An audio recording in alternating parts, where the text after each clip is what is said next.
ভাইয়া আমাকে 10,000 টাকা ধার দিবেন প্লিজ। রাতে রুমে শুয়ে গল্প লিখছি, হঠাৎ ফোনের স্ক্রিনে মেসেজটি ভেসে উঠল। আমি মেসেজটি সিন করে আইডির ভিতরে ঢুকলাম। আইডিটির নাম ছিল নীল প্রজাপতি। প্রোফাইলে কোনো পিকচারও নাই, ফেক আইডি মনে হচ্ছে, তাই কোনো রিপ্লাই দিলাম না। 5 মিনিট পর আইডি থেকে আবারও মেসেজ আসলো, ভাইয়া আমি আপনাকে রিকোয়েস্ট করছি, প্লিজ একটু আমাকে দয়া করবেন, আমি কয়েকদিনের মধ্যে ফেরত দেওয়ার চেষ্টা করব। একটু অবাকই হলাম, এ কেমন মানুষ, কথা নাই বার্তা নাই, প্রথমেই টাকা চেয়ে বসেছে। তারপর আমি বিরক্ত হয়ে মেসেজের রিপ্লাই দিলাম, কে আপনি? মেয়েটি বলল, আমি দিশা। আমি বললাম, সরি আমি আপনাকে চিনি না। দিশা বলল, কিন্তু আমি আপনাকে চিনি, আর আমি আপনার গল্পের একজন ফ্যানসও বটে, প্লিজ আমাকে আপনি ফিরিয়ে দিবেন না, আমি অনেক আশা নিয়ে আপনাকে মেসেজ দিয়েছি। আমি বললাম, আমি আপনাকে বিশ্বাস করব কিভাবে, প্রোফাইল পিকও তো নাই, ফেক আইডি মনে হচ্ছে। দিশা বলল, প্লিজ আমাকে বিশ্বাস করেন, আমি অনেক বিপদে পড়েছি, না হলে আপনার থেকে কখনোই চাইতাম না, আমি মোটেও ওই ধরনের মেয়ে না। আমি বললাম, আপনি যে মেয়ে আমার তো এটাই বিশ্বাস হচ্ছে না। দিশা বলল, ঠিক আছে নাম্বার দেন, আমি ফোন দিচ্ছি, তাহলে তো বিশ্বাস করবেন। আমি ভাবলাম একটু মজা নেই, তাই নাম্বার দিলাম।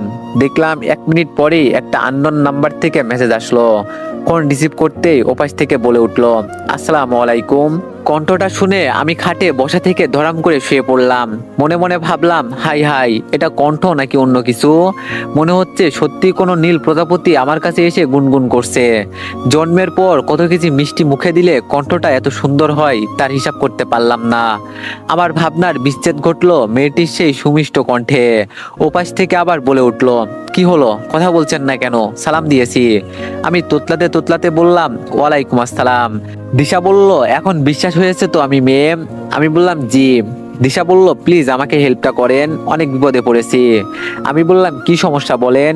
দিশা বলল, আমি পরে বিস্তারিত আপনাকে জানাবো, এখন এত কিছু বলতে পারবো না। কেন জানি মেয়েটাকে হেল্প করতে আমার মন ছাই দিল। তারপর আমি বললাম, ঠিক আছে আপনার বিকাশ নাম্বারটা দেন। দিশা বলল, এটাই আমার বিকাশ নাম্বার, এই নাম্বারেই সেন্ড করেন। আমি বললাম, ঠিক আছে বলেই ফোনটা কেটে দিলাম। তারপর তার নাম্বারে 10,000 টাকা পাঠিয়ে দিলাম। অনলাইনে গিয়ে একটু পরে দেখলাম মেয়েটি আবার মেসেজ দিয়েছে। দিশা বলল, থ্যাংক ইউ, আপনার এই ঋণ কখনোই ভুলবো না। আমি বললাম, সমস্যা নেই। দিশা বলল, এখন রাখছি, পরে আমি নক দিব, ভালো থাকবেন, আল্লাহ হাফেজ। আমি শুধু সিন করলাম। সেই দিনের মতো গল্প লিখে আমি শুয়ে পড়লাম। ও, আপনাদের তো আমার পরিচয় দেওয়া হলো না, চলুন পরিচয় হওয়া যাক। আমি রাকিব, বাসা বগুড়া জেলাতে, খুব দৃষ্ট প্রকৃতির ছেলে। বগুড়া আজিজুল হক কলেজে অনার্স 3য় বর্ষে পড়াশোনা করছি। বাবা মায়ের একমাত্র ছেলে, তাই অনেক আদরের। বাকিটা গল্পেই জানতে পারবেন। প্রত্যেকদিন আম্মু ঘুম থেকে ডেকে তোলে, আজকেও তার মোটেও বিপরীত হলো না। আম্মু বলল, রাকিব।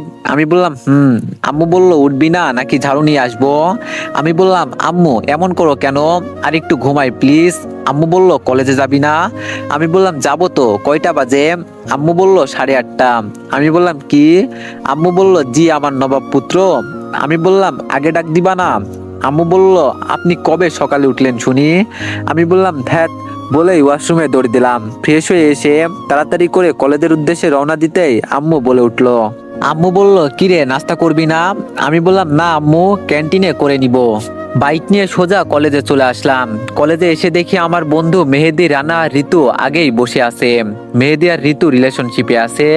আমি বাইকটা পার করে ওদের কাছে গেলাম, গিয়ে বললাম, হয়েছে 2 কপত কপতি, আর প্রেম করতে হবে না, অনেক প্রেম করেছিস। মেহেদি বলল, কাবাব মে হাড্ডি, চলে আসছিস? আমি বললাম, হ্যাঁ, তোদের ঝামেলা হলে এবার আমার কাছে আসিস, খুব ভালো করে হেল্প করব। মেহেদি বলল, সরি দোস্ত, তুই ছাড়া আমাদের আর কি আছে বল। আমি বললাম, তেল দেওয়া বন্ধ কর। রানা বলল, তোরা এগুলো বন্ধ করতো, চল ক্লাসে যাবি না, আজকেই তো শেষ ক্লাস, তারপর ঈদের জন্য কলেজ ছুটি হয়ে যাবে, শেষ ক্লাসটা করে আসি চল। আমি বললাম, আচ্ছা। আর একজন, ঈশ্বরচন্দ্র বিদ্যাসাগর। মেহেদি ও ঋতু হাসতে লাগলো। রানা বলল, এই খবরদার হাসবি না তোরা। আমি বললাম, দোস্ত, কাল আমার সাথে একটা সুন্দর ঘটনা ঘটে গেছে। ঋতু বলল, কি হয়েছে রে মামা, খুলে বলতো। তারপর আমি কালকের রাতের ঘটনা পুরোটা খুলে বললাম। সব শুনে ওরা হা করে সবাই আমার দিকে তাকিয়ে আছে। কিছুক্ষণ পর মেহেদি বলল, এটাকে তুই সুন্দর ঘটনা বলিস? আমি বললাম, তো কি বলবো? মেহেদি বলল, এগুলো মেয়েদের ধান্দাই, এটা তুই তো পুরোই ফাইসা গেছিস মামা, তোর টাকাটা দেওয়া মোটেও উচিত হয়নি, এই টাকাটা তুই মোটেও ফেরত পাবি না। আমি বললাম, আমার মন বলছে ও মোটেও এরকম মেয়ে নয়। মেহেদি বলল, তোর মন তো কত কিছুই বলে, লেখক মানুষ, কিন্তু তোর এই ধারণা ভুল প্রমাণিত হবে। আমি বললাম, ওর কণ্ঠের মায়ায় পড়ে গেছি। মেহেদি বলল, এটা দিয়েই ছেলেদের ঘায়েল করে টাকা হাতিয়ে নেয়। আমি বললাম, ও আবার নক দিবে দেখিস। মেহেদি বলল, তুই সেই আশা নিয়েই বসে থাক, এই চল ক্লাসে যাব। বলেই সবাই উঠে ক্লাসের দিকে হাঁটা দিল। আমি সেখানে এতটাই ধ্যানে বিমোহিত ছিলাম যে ওরা কখন যে উঠে চলে গেছে বুঝতেই পারিনি। কিছুক্ষণ পর আশেপাশে তাকিয়ে দেখি ওরা কেউ নেই। আমার থেকে প্রায় 20 গজ দূরে চলে গেছে। আমি পিছন থেকে জোরে বললাম, এই দাঁড়া, আমিও যাব, আমারে ফেলে রেখে গেছিস কেন? তারপর আমরা সবাই মিলে ক্লাসরুমে চলে আসলাম। যথারীতি এক এক করে 3টা ক্লাস হলো। ক্লাসের মাঝে ঈদের ছুটির নোটিশ দিয়ে দিল। ক্লাস শেষে আবার ক্যাম্পাসে এসে বসলাম। ঋতু বলল, আজকে থেকে তো ক্লাস 1 মাস ছুটি, চলো আজকে একটু ঘুরে আসি, আবার 1 মাস পর দেখা হবে। আমি বললাম, আইডিয়া খারাপ না, যাওয়া যায়। তারপর আমার বাইকে আমি আর রানা, আর মেহেদির বাইকে মেহেদি আর ঋতু উঠেছে। ঋতু মেহেদিকে পিছন থেকে জড়িয়ে ধরে আছে। শালা গার্লফ্রেন্ড থাকলে এমনই হয়। আজ একটা গার্লফ্রেন্ড নেই বলে পিছনে ছেলেকে বসিয়ে নিয়ে যাচ্ছি। আমি শুধু দর্শক হয়ে ওদের এইসব দেখে গেলাম। আজ একটা গার্লফ্রেন্ড থাকলে আমাকেও এভাবে জড়িয়ে ধরে থাকতো। আহ, কি ফিলিংস। যাই হোক, আমরা বাইকে অনেক জায়গায় ঘুরলাম। তারপর রেস্টুরেন্টে খাওয়া দাওয়া করে রাতে বাসায় ফিরলাম। কলিং বেল চাপতেই আম্মু এসে দরজা খুলে দিল। খুলেই আমাকে জিজ্ঞেস করলো, কিরে, সেই সকালে কলেজের জন্য বের হয়েছিস আর কেবল ফিরলি, এত দেরি হলো কেন? আমি বললাম, আজ থেকে কলেজ 1 মাসের জন্য ছুটি, তাই ফ্রেন্ডদের নিয়ে একটু ঘুরতে বের হয়েছিলাম। আম্মু বলল, আমি খাবার দিচ্ছি, ফ্রেশ হয়ে খেতে আয়। আমি বললাম, আমি বাইরে থেকে খেয়ে আসছি আম্মু, তোমরা খেয়ে নিও। বলেই আমি নিজের রুমে চলে আসলাম। রুমে এসে ফ্রেশ হয়ে নিলাম। বিছানায় শুয়ে একটু অনলাইনে গেলাম। অনলাইনে এসেই আগে নীল প্রজাপতি আইডিটা চেক করলাম। দেখলাম অফলাইন, আজকে সারাদিন অনলাইনে আসিনি। মেসেঞ্জারে শত মেসেজের ভিড়েও তার মেসেজের শূন্যতা ফিল করতে লাগলাম। মনের ভিতরে একটা অজানা ভয় কাজ করলো। মেয়েদের কথাটাই কি সত্যি হয়ে যাবে? মেয়েটা কি আমার সাথে চিট করে টাকাগুলো নিল? এবার কি সত্যি আমার মনটা ভুল প্রমাণিত হবে? এইসব ভাবতে ভাবতে মনটাই অনেক খারাপ হয়ে গেল। তারপর বেশিক্ষণ অনলাইনে না থেকে গল্প লিখে ঘুমিয়ে পড়লাম। সকালে আম্মুর ডাকে ঘুম ভাঙলো। আম্মু বলল, রাকিব, এই রাকিব, তুই এত অলস কেন? ওঠ এখনই। আমি বললাম, আম্মু আজকে তো ক্লাস নেই, আজকে অন্তত ঘুমাই প্লিজ। আম্মু বলল, অনেক ঘুমিয়েছিস, এবার ওঠ, 10টা বাজে। আমি বললাম, উঠে কি করব তুমিই বলো। আম্মু বলল, একটু বাজারে যাম, আমি লিস্ট করে দিচ্ছি। আমি বললাম, আমি পারবো না, তুমি আব্বুকে বলো। আম্মু বলল, তোর আব্বু অফিসে চলে গেছে। আমি বললাম, আমি কি কখনো বাজার করেছি? আমি ওইসব পারবো না। আম্মু বলল, করিসনি বলেই তো আজকে থেকে করবি, তোর কলেজে 1 মাস ছুটি, তাই এই 1 মাস বাজার তুই করবি। আমি বললাম, আমি পারবো না। আম্মু বলল, তাহলে তোর খাওয়াও বন্ধ। আমি বললাম, আম্মু এমন করো কেন? আম্মু বলল, যাবি নাকি তোর ফোনটাও আছাড় মারবো? আমি বললাম, এই না, আমার লাইফের সবচেয়ে কাছের সঙ্গী এই ফোন, ওর কিছু হলে আমি বাঁচবো না। আম্মু বলল, তোর নাটক বন্ধ কর আর তাড়াতাড়ি যা। আমি বললাম, ঠিক আছে, তুমি যাও, আমি আসছি। বলে আম্মু চলে গেল। আমি উঠে ফ্রেশ হয়ে নিলাম। তারপর রেডি হয়ে নিচে আসলাম। এসে হালকা নাস্তা করে আম্মুর দেওয়ার লিস্টটা নিয়ে বাজারের উদ্দেশ্যে রওনা দিলাম। আজ বুঝলাম বাজার করা সত্যি অনেক কষ্টের কাজ। বাপরে, আব্বু যে কেমনে করে বুঝি না। একেই বলে হয়তো পরিবারের দায়িত্ব। যাই হোক, প্রায় 1 ঘন্টা বাজারে ঘোরাঘুরি করে আম্মুর দেওয়ার লিস্ট অনুযায়ী শাকসবজি, মাছ, মাংস কিনে বাসার উদ্দেশ্যে আবার রওনা দিলাম। বাসায় এসে আম্মুর হাতে বাজার দিয়ে আবার রুমে চলে আসলাম। এসে একেবারে গোসল করে নিলাম। খাটে হেলান দিয়ে শুয়ে আছি। আবার মেয়েটির কথা মনে হলো। মনে হতেই আবার অনলাইনে গেলাম। কিন্তু রাতের মতোই অনলাইনে আসার পর আবার আমার মুখটা মলিন হয়ে গেল। কেননা আজকেও মেয়েটি অনলাইনে আসেনি। গল্পের কমেন্টসগুলো চেক করে আবার অফলাইনে চলে গেলাম। মনে হচ্ছে মেহেদির কথাই সত্যি হলো। রুমে ভালো লাগছে না, তাই একটু ছাদে চলে আসলাম। মেহেদিকে একটা ফোন দিলাম। ফোন রিসিভ করতেই মেহেদি বলল, দোস্ত বল, কি খবর? আমি বললাম, তোর কথাই মনে হয় সত্যি হলো রে। মেহেদি বলল, তোরে আগেই বলছিলাম, তুই তো আমার কথা বিশ্বাস করলি না। আমি বললাম, কি করবে এখন বুঝতে পারছি না, ওর কণ্ঠের মায়ায় পড়ে গেছি। মেহেদি বলল, তুই লেখক মানুষ, মোটেও তোর এই আচরণ শোভা পায় না। আমি বললাম, তাহলে এখন আমি কি করব? মেহেদি বলল, শোন, এক কাজ কর, বিকালে লেকের পাড়ে চলে আয়, আমি রানা আর ঋতুকে আসতে বলছি, একসাথে কিছুক্ষণ আড্ডা দিলে তোরও ভালো লাগবে। আমি বললাম ঠিক আছে। মেহেদি বলল চিন্তা করিস না বেশি, আল্লাহ হাফেজ। আমি বললাম আল্লাহ হাফেজ বলেই ফোনটা কেটে দিলাম। তারপর নিচে গিয়ে দুপুরের খাবার খেয়ে রুমে আসলাম। এসে কিছুক্ষণ বিশ্রাম নিয়ে বিকালে বাইক নিয়ে লেকের পাড়ে চলে আসলাম। এসে দেখি মেহেদি আর ঋতু আগে থেকে এসে বসে প্রেম করছে। আমি ওদের দেখে বললাম, ও এই জন্যই আসতে বলছিস, যেন তোরা প্রেম করতে পারিস তাই তো? মেহেদি বলল, তোর কি কথা সবসময় আমাদের জন্য রেডি থাকে? আমাদের কথার মাঝে রানাও চলে আসলো। এসেই বলল, কিরে গ্রুপ স্টাডি শুরু হয়েছে? আমি বললাম কিসের গ্রুপ স্টাডি? রানা বলল, কেন মেহেদি তো বলল বিকালে তোরা নাকি সবাই গ্রুপ স্টাডি করবি, তাই আমাকেও আসতে বলছিস। আমি বললাম, কিরে মেহেদি বিদ্যাসাগর কি বলে? মেহেদি বলল, বিদ্যাসাগরকে এগুলো না বললে ও কি আসতো, তাই বলছি। রানা বলল, আমাকে এভাবে ঠকাতে পারলি তুই? ওর কথা শুনে আমরা সবাই অনেক জোরে হেসে উঠলাম। তারপর সবাই মিলে অনেকক্ষণ আড্ডা দিলাম। বাসায় ফিরতে ফিরতে রাত হয়ে গেল। কলিং বেল চাপতেই ভিতর থেকে আম্মু এসে দরজা খুলে দিল। তারপর আম্মু বলল, তোর এই রাত করে বাড়ি ফেরার অভ্যাস কবে ত্যাগ করবি বলতো? আমি বললাম, আরে আম্মু এইরকম করছো কেন? এখন তো পড়াশোনা নেই, তাই একা একা রুমে বসে কি করব, তাই একটু বন্ধুদের সাথে আড্ডা দিতে গিয়েছিলাম।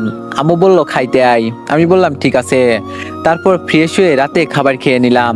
রুমে গিয়ে ঘুমানোর আগে আবারও অনলাইন চেক করলাম, কিন্তু ফলাফল আবার শূন্যই পেলাম। মন খারাপ করে ঘুমিয়ে পড়লাম। এভাবে প্রায় 4 দিন কেটে গেল। 5 দিনে রাতের বেলায় আমি গল্প লিখতেছি। হঠাৎ মেসেঞ্জারে টুং করে একটা শব্দ করে মেসেজ আসলো। অধিক আগ্রহে ফোনটা হাতে নিয়ে মেসেঞ্জার ওপেন করে আমার চোখে খুশির আভাস ভেসে উঠলো। মলিন মুখটা থেকে এক তিতলে হাসি ফুটে উঠলো, কারণ মেসেজটা ছিল নীল প্রজাপতির আইডি থেকে।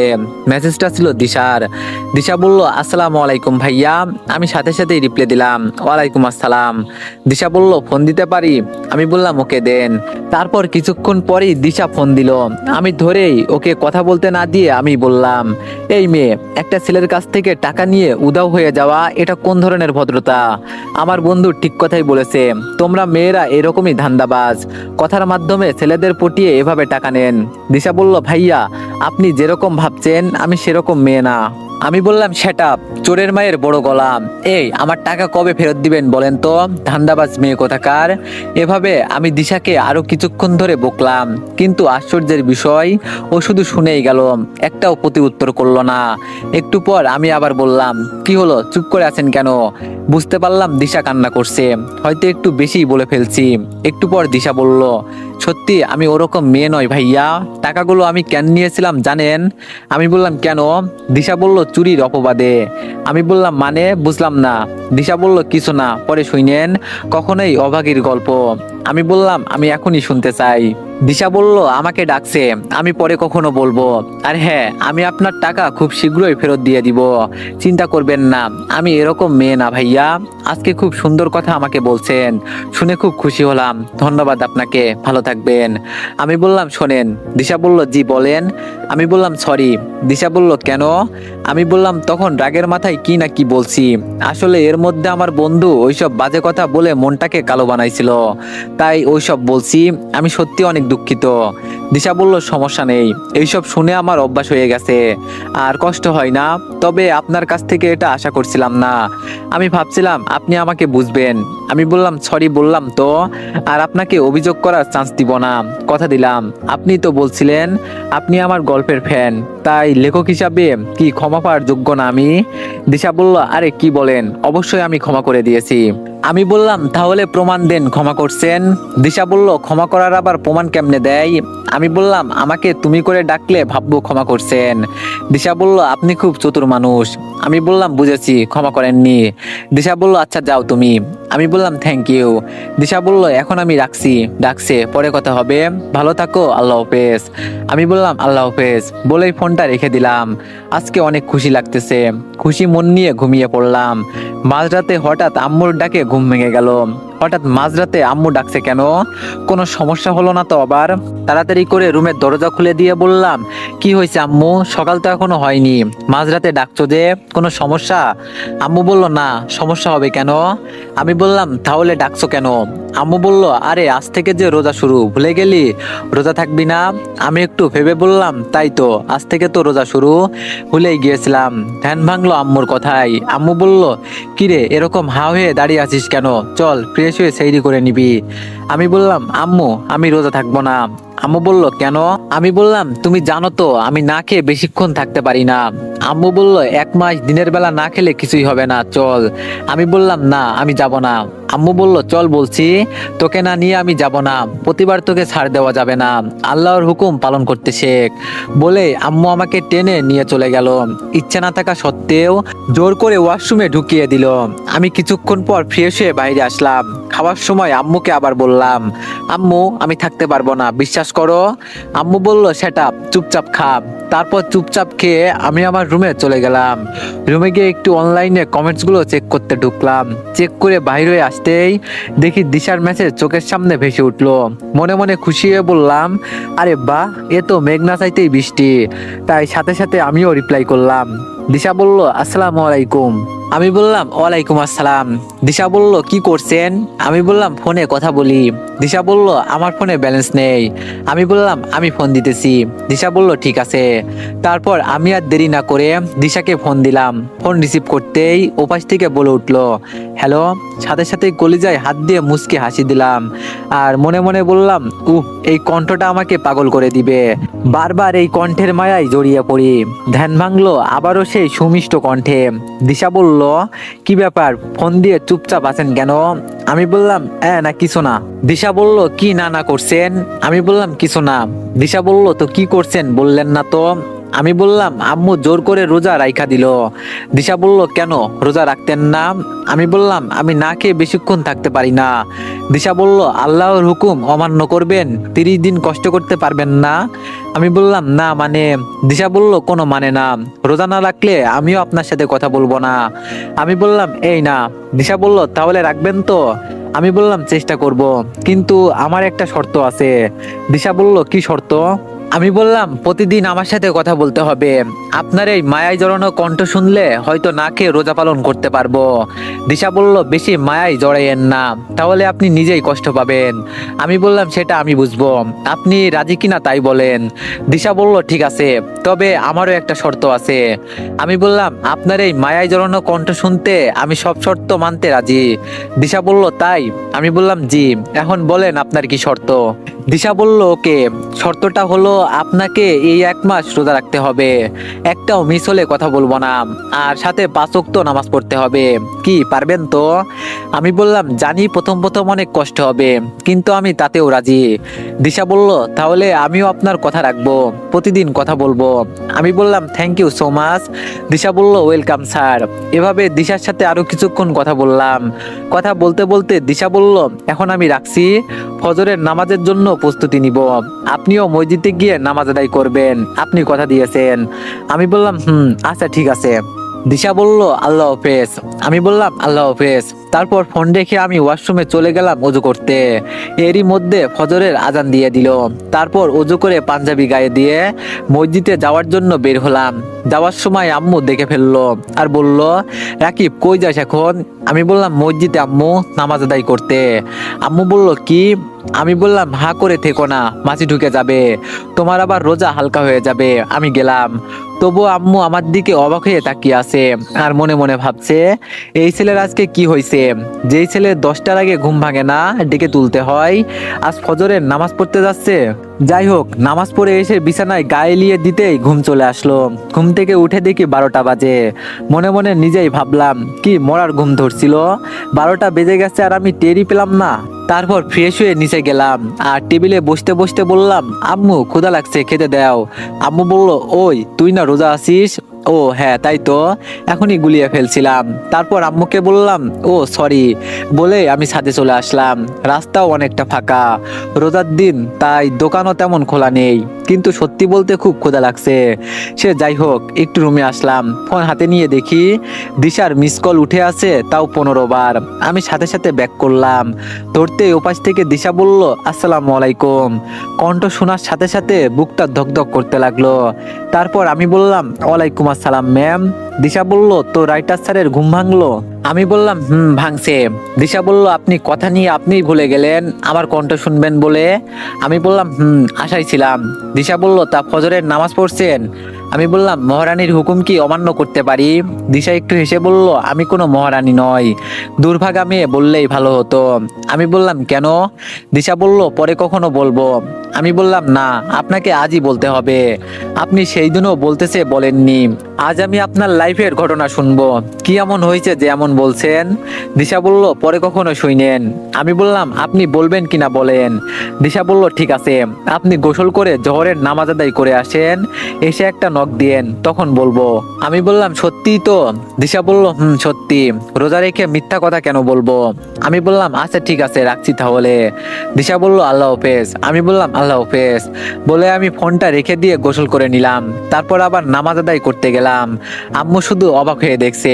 কিছুক্ষণ পর মসজিদ থেকে এসে দিশাকে একটা মেসেজ দিলাম, আসসালামু আলাইকুম। দিশা কিছুক্ষণ পর রিপ্লাই দিল, ওয়ালাইকুম আসসালাম। নামাজ আদায় করছেন? আমি বললাম, জি। আপনি? দিশা বলল, মাত্র করলাম। আমি বললাম, ওকে, এখন বলেন আপনার লাইফের ঘটনা কি। তারপর দিশা বলতে লাগলো, এতটা লিখতে পারবো না, ফোন দেন। আমি বললাম, ওকে বলেই আমি দিশাকে কল করলাম। সাথে সাথেই দিশা ফোনটা রিসিভ করে বললাম, এখন বলেন কি জানতে চান। আমি বললাম, প্রথম থেকে পুরোটা শুনতে চাই। তারপর দিশা বলতে লাগলো, আমি একটা এতিম মেয়ে। আমি অবাক হয়ে দিশাকে জিজ্ঞেস করলাম, মানে কি? দিশা বলল, জি, ঠিকই শুনছেন, আমি একজন এতিম মেয়ে। জন্মের সময় আমার মা মারা যায়। সবাই বলে আমি নাকি আমার মাকে খেয়েছি, সেজন্য সবাই আমাকে অপয়া বলে। কিন্তু আমার বাবা মোটেও এরকম বলতেন না। বাবার অনেক আদরের ছিলাম। আমার দুনিয়া বলতে একমাত্র বাবাকে ঘিরেই ছিল। এক কথায় আমিও এক বাবার রাজকন্যা ছিলাম। লোকে যতই অপয়া বলুক না কেন, যখন বাবার মুখের দিকে তাকাতাম, তাদের দেওয়া কথার আঘাত সব ভুলে যেতাম। আমি পড়াশোনা করতাম, স্টুডেন্ট হিসাবেও খারাপ ছিলাম না। আবার আমরা ছিলাম মধ্যবিত্ত ঘরের, টাকা পয়সাও খুব অভাব ছিল না। সব মিলিয়ে ভালোই দিন চলছিল। অভাব কি ছিল জানতাম না, কিন্তু লোকে ঠিক কথাই বলতো আমি একটা অপয়া। কিছুদিন পর বাবারও ক্যান্সার ধরা পড়লো। আমার কপালে আর সুখ বেশি দিন থাকলো না। 8 মাস পর বাবাও আমাকে ছেড়ে মায়ের কাছে চলে গেলেন। এই 8 মাস অনেক উন্নত চিকিৎসা করেছি, কিন্তু শেষ রক্ষার হয়নি। উন্নত চিকিৎসা করতে গিয়ে টাকা পয়সাও প্রায় শেষ। তাই এখন সবার কাছে আমি অবহেলিত। কথাই আছে, যার টাকা আছে যতক্ষণ, তার আদরও আছে ততক্ষণ। বলেই দিশা চুপ হয়ে গেল। তারপর আমি বললাম, আপনি কি এখন একাই থাকেন? দিশা বলল, না, একা থাকবো কেন? আমি বললাম, তাহলে কার সাথে থাকেন? দিশা বলল, আমার বাবার ছোট ভাই, মানে চাচ্চুর বাসায় থাকি, তবে এমনি এমনি না। আমি বললাম, তাহলে? দিশা বলল, কাজের লোক হিসেবে। আমি বললাম, মানে? দিশা বলল, প্রথম প্রথম আমাকে ভালোবাসলেও পরবর্তীতে আমার চাচির বুদ্ধিতে আমাকে দিয়ে বাসার সব কাজ করায়। সব কাজ করিয়েও এখন ঠিক মতো খাইতে দেয় না। একবেলা খাইলে 2 বেলা না খেয়ে থাকি। কাপড় দেওয়া তো দূরে থাক, ওনার একটা মেয়ে আছে, আমার চেয়ে 6 মাসের ছোট। তার যত পুরনো কাপড় আছে আমাকে সেগুলো পরতে দেয়, আর সেটা পরেই আমি ঈদের আনন্দ ভোগ করি। মাঝে মাঝে মনে হয় এই সুন্দর পৃথিবীটা আমার জন্য না। মনে হয় আমিও আব্বু আম্মুর কাছে চলে যাই। এখন আমি একজন অবহেলিত এতিম মেয়ে। মনে হয় এই দুনিয়ায় জন্ম নেওয়াই আমার জীবনের সবচেয়ে বড় ভুল। বলেই দিশা ফুপিয়ে কান্না করতে লাগে। আমি স্পষ্ট শুনতে পারছি দিশার কান্না। দিশার কথাগুলো শুনে অজান্তেই আমার চোখ থেকে 2 ফোঁটা পানি গড়িয়ে পড়লো। তারপর আমি দিশাকে সান্ত্বনা দিয়ে বললাম, প্লিজ তুমি এভাবে বইলো না। মনে এত কষ্ট জমিয়ে রাখছো, আর কে বলেছে তোমার কেউ নেই? হ্যাঁ, যেহেতু আমার সাথে সব শেয়ার করছো, তার মানে মনে করবে আমি তোমার আপন, আমি তোমার লাইফের একজন। দিশা তবুও ফুপিয়ে কান্না করেই যাচ্ছে। ওকে অনেক সান্ত্বনা দিলাম। অনেকক্ষণ পর দিশা কান্না থামিয়ে বলল, জানেন, যখন এগুলো ভেবে মন খারাপ থাকে, তখনই আপনার গল্প পড়ি আর মন ভালো হয়ে যায়।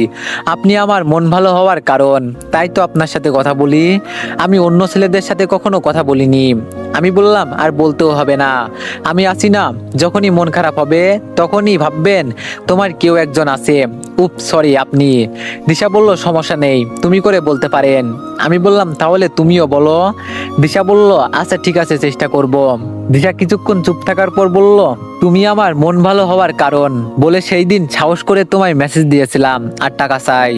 আমি বললাম, সেই দিনের জন্য আমি অনেক লজ্জিত, না জেনে অনেক কিছুই বলে ফেলছি, আমাকে তুমি ক্ষমা করে দিও।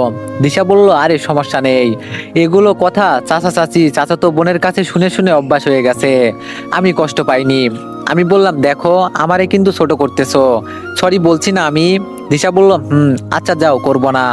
আমি বললাম, তো তুমি সেই দিন বলছিলে চুরির অপবাদে টাকা নিয়েছিলে, ব্যাপারটা বুঝলাম না। তারপর দিশা আবার বলল, আমাকে সকালে উঠেই থালা বাসন ধুতে হয়, তারপর ঘর ঝাড়ু দিয়ে মুছে পরিষ্কার করে দিতে হয়। তো প্রতিদিনের মতো সেই দিনও আমি ঘর ঝাড়ু দিয়ে মুছে পরিষ্কার করে দিয়েছিলাম। কিছুক্ষণ পর ফ্ল্যাশব্যাক। চাচি বলল, দিশা, এই ফকিন্নি হারামজাদি, বের হ তাড়াতাড়ি। চাচির চিৎকারে চাচা আর চাচাতো বোন রিয়া সহ আমিও বের হয়ে আসলাম। চাচি আমার দিকে চোখ বড় বড় করে তাকিয়ে আছে। আমি ভয়ে কাঁপতে লাগলাম। তখন চাচা চাচিকে বলল, চুপ করো না, ও হয়তো নেয়নি। চাচি বলল, তুমি চুপ করো, চোরকে সাপোর্ট করলে তোমারও খবর আছে। চাচা আর কিছু বলল না, চুপ করে রইল। তখন আমি বললাম, কি হয়েছে চাচি? চাচি বলল, কি হয়েছে বুঝতেছিস না হারামজাদি? দিশা বলল, সত্যি বুঝতেছি না, একটু খুলে বলবেন কি হয়েছে? চাচি বলল, আমাদের ঘর থেকে 10,000 টাকা কে নিয়েছে? দিশা বলল, বিশ্বাস করেন চাচি, আমি নিইনি, আমি তো দেখিইনি। বলার সাথে সাথে আচমকা চাচি আমার গালে 2টা থাপ্পড় মেরে দিল। থাপ্পড়টা অনেক জোরেই মারছে, তাই চোখ থেকে আপনা আপনি পানি ঝরতে লাগলো। চাচা কিছু বলতে চেয়েও চাচির ভয়ে বলতে পারলো না। তারপর চাচি আবার বলতে লাগলো, হারামজাদি, চুরি করিস, আবার মুখে মুখে মিথ্যা কথাও বলিস, চোরের মায়ের বড় গলা, তাই না? তোকে এখানে রাখতে দেওয়াই আমার ভুল। বল, টাকা কোথায় আর কি করছিস? দিশা বলল, বিশ্বাস করো চাচি, আমি টাকা নিইনি। চাচি বলল, আবার মিথ্যা কথা বলিস, মেরে তোর মুখ ভেঙে দিব। দিশা বলল, চাচি আর যাই করো, চোরের অপবাদ দিও না। চাচি বলল, ভালোই ভালোই বল, টাকা কোথায় রাখছিস? তুই তো আমাদের রুমে যাতায়াত করিস, তুই ছাড়া আর কেউ নেয়নি। চাচিকে অনেক বুঝালাম যে টাকা আমি নিইনি, কিন্তু সে কোনোভাবেই বুঝলো না, বরং আমাকে অনেকভাবে টর্চার করে অত্যাচার করে। সবশেষে আমাকে গরম খুন্তির ছেঁকাও দিয়েছে, পিঠে এখনো পোড়া দাগ আছে। বলেছে একদিনের মধ্যে টাকা না দিলে আরো বেশি করে খুন্তির ছেঁকা দিব। ফ্ল্যাশব্যাক শেষ। বর্তমানে দিশা বলল, তাই সেই দিন রাতে একরকম বাধ্য হয়ে তোমাকে মেসেজ দিয়ে ওইসব বলি। বলেই দিশা ফুপিয়ে কেঁদে ওঠে। ওকে কি বলে সান্ত্বনা দিব নিজেই বুঝতে পারছি না। একটা মেয়ে কিভাবে এতটা কষ্ট থেকেও হাসি মুখে সব মেনে নিতে পারে। তারপর আমি অনেক সান্ত্বনা দিয়ে দিশার কান্না থামালাম। তারপর কিছুক্ষণ পর আমি দিশাকে জিজ্ঞেস করলাম, আচ্ছা দিশা, তুমি পড়াশোনা করো না এখন? দিশা বলল, ওনাদের বাসায় সব কাজ করেও মন পাই না, পড়াশোনার সময় পাবো কখন? তাই আমাকে পড়াশোনা করাই না। একবার পড়াশোনা করব বলেছিলাম, তার জন্য মার খাইছি। আমি বললাম, এত কিছু সহ্য করে ওখানে থাকছো কেন? দিশা বলল, কি করব তাহলে তুমিই বলো। আমার এই দুনিয়াতে আপন বলতে কেউ নেই, আমি একটা অবহেলিত এতিম মেয়ে। এখানে বাসার সব কাজ আর মার খেয়ে হলেও একবেলা খাবার আর পুরনো কাপড় তো পারছি, আমার মতো মেয়ের এটাই অনেক। আমি বললাম, দিশা তোমাকে একটা রিকোয়েস্ট করি। দিশা বলল, করো। আমি বললাম, আমি তোমার মতো এরকম ভাবে জীবনের সাথে লড়ে যাওয়া মানুষ কখনো দেখিনি, তাই আমি তোমাকে দেখতে চাই। দিশা বলল, কেমনে দেখবা? আমি বললাম, আমার ইনবক্সে তোমার একটা পিক দাও। দিশা বলল, পসিবল না। আমি বললাম, কেন? দিশা বলল, কারণ আমার বড় ফোন নেই, বাটন ফোন ব্যবহার করছি। আমি বললাম, তাহলে ফেসবুক চালাও কেমনে? দিশা বলল, বাটন ফোনেও ফেসবুক চালানো যায়, সেজন্যই তো রিপ্লাই করতে দেরি হয়। আমি বললাম, বুঝলাম। দিশা বলল, আচ্ছা শোনো, আজকে তো অনেক কথা বললাম, এখন রাখছি, পরে আবার কখনো কথা বলবো। আমি বললাম, আচ্ছা ঠিক আছে, তুমি সাবধানে থেকো, ভালো থেকো। দিশা বলল, আর তুমিও। আমি বললাম, আল্লাহ হাফেজ। দিশা বলল, আল্লাহ হাফেজ। তারপর আমি ফোন রেখে ঘুমিয়ে পড়লাম। সন্ধ্যায় আম্মু ডাক দিল। আম্মু বলল, রাকিব, ইফতারের সময় হয়ে গেছে। ঘড়ির দিকে তাকিয়ে দেখি 5টা 50 বাজে, 12 মিনিট পর ইফতার। তাই ওয়াশরুম থেকে ফ্রেশ হয়ে উজু করে আসলাম।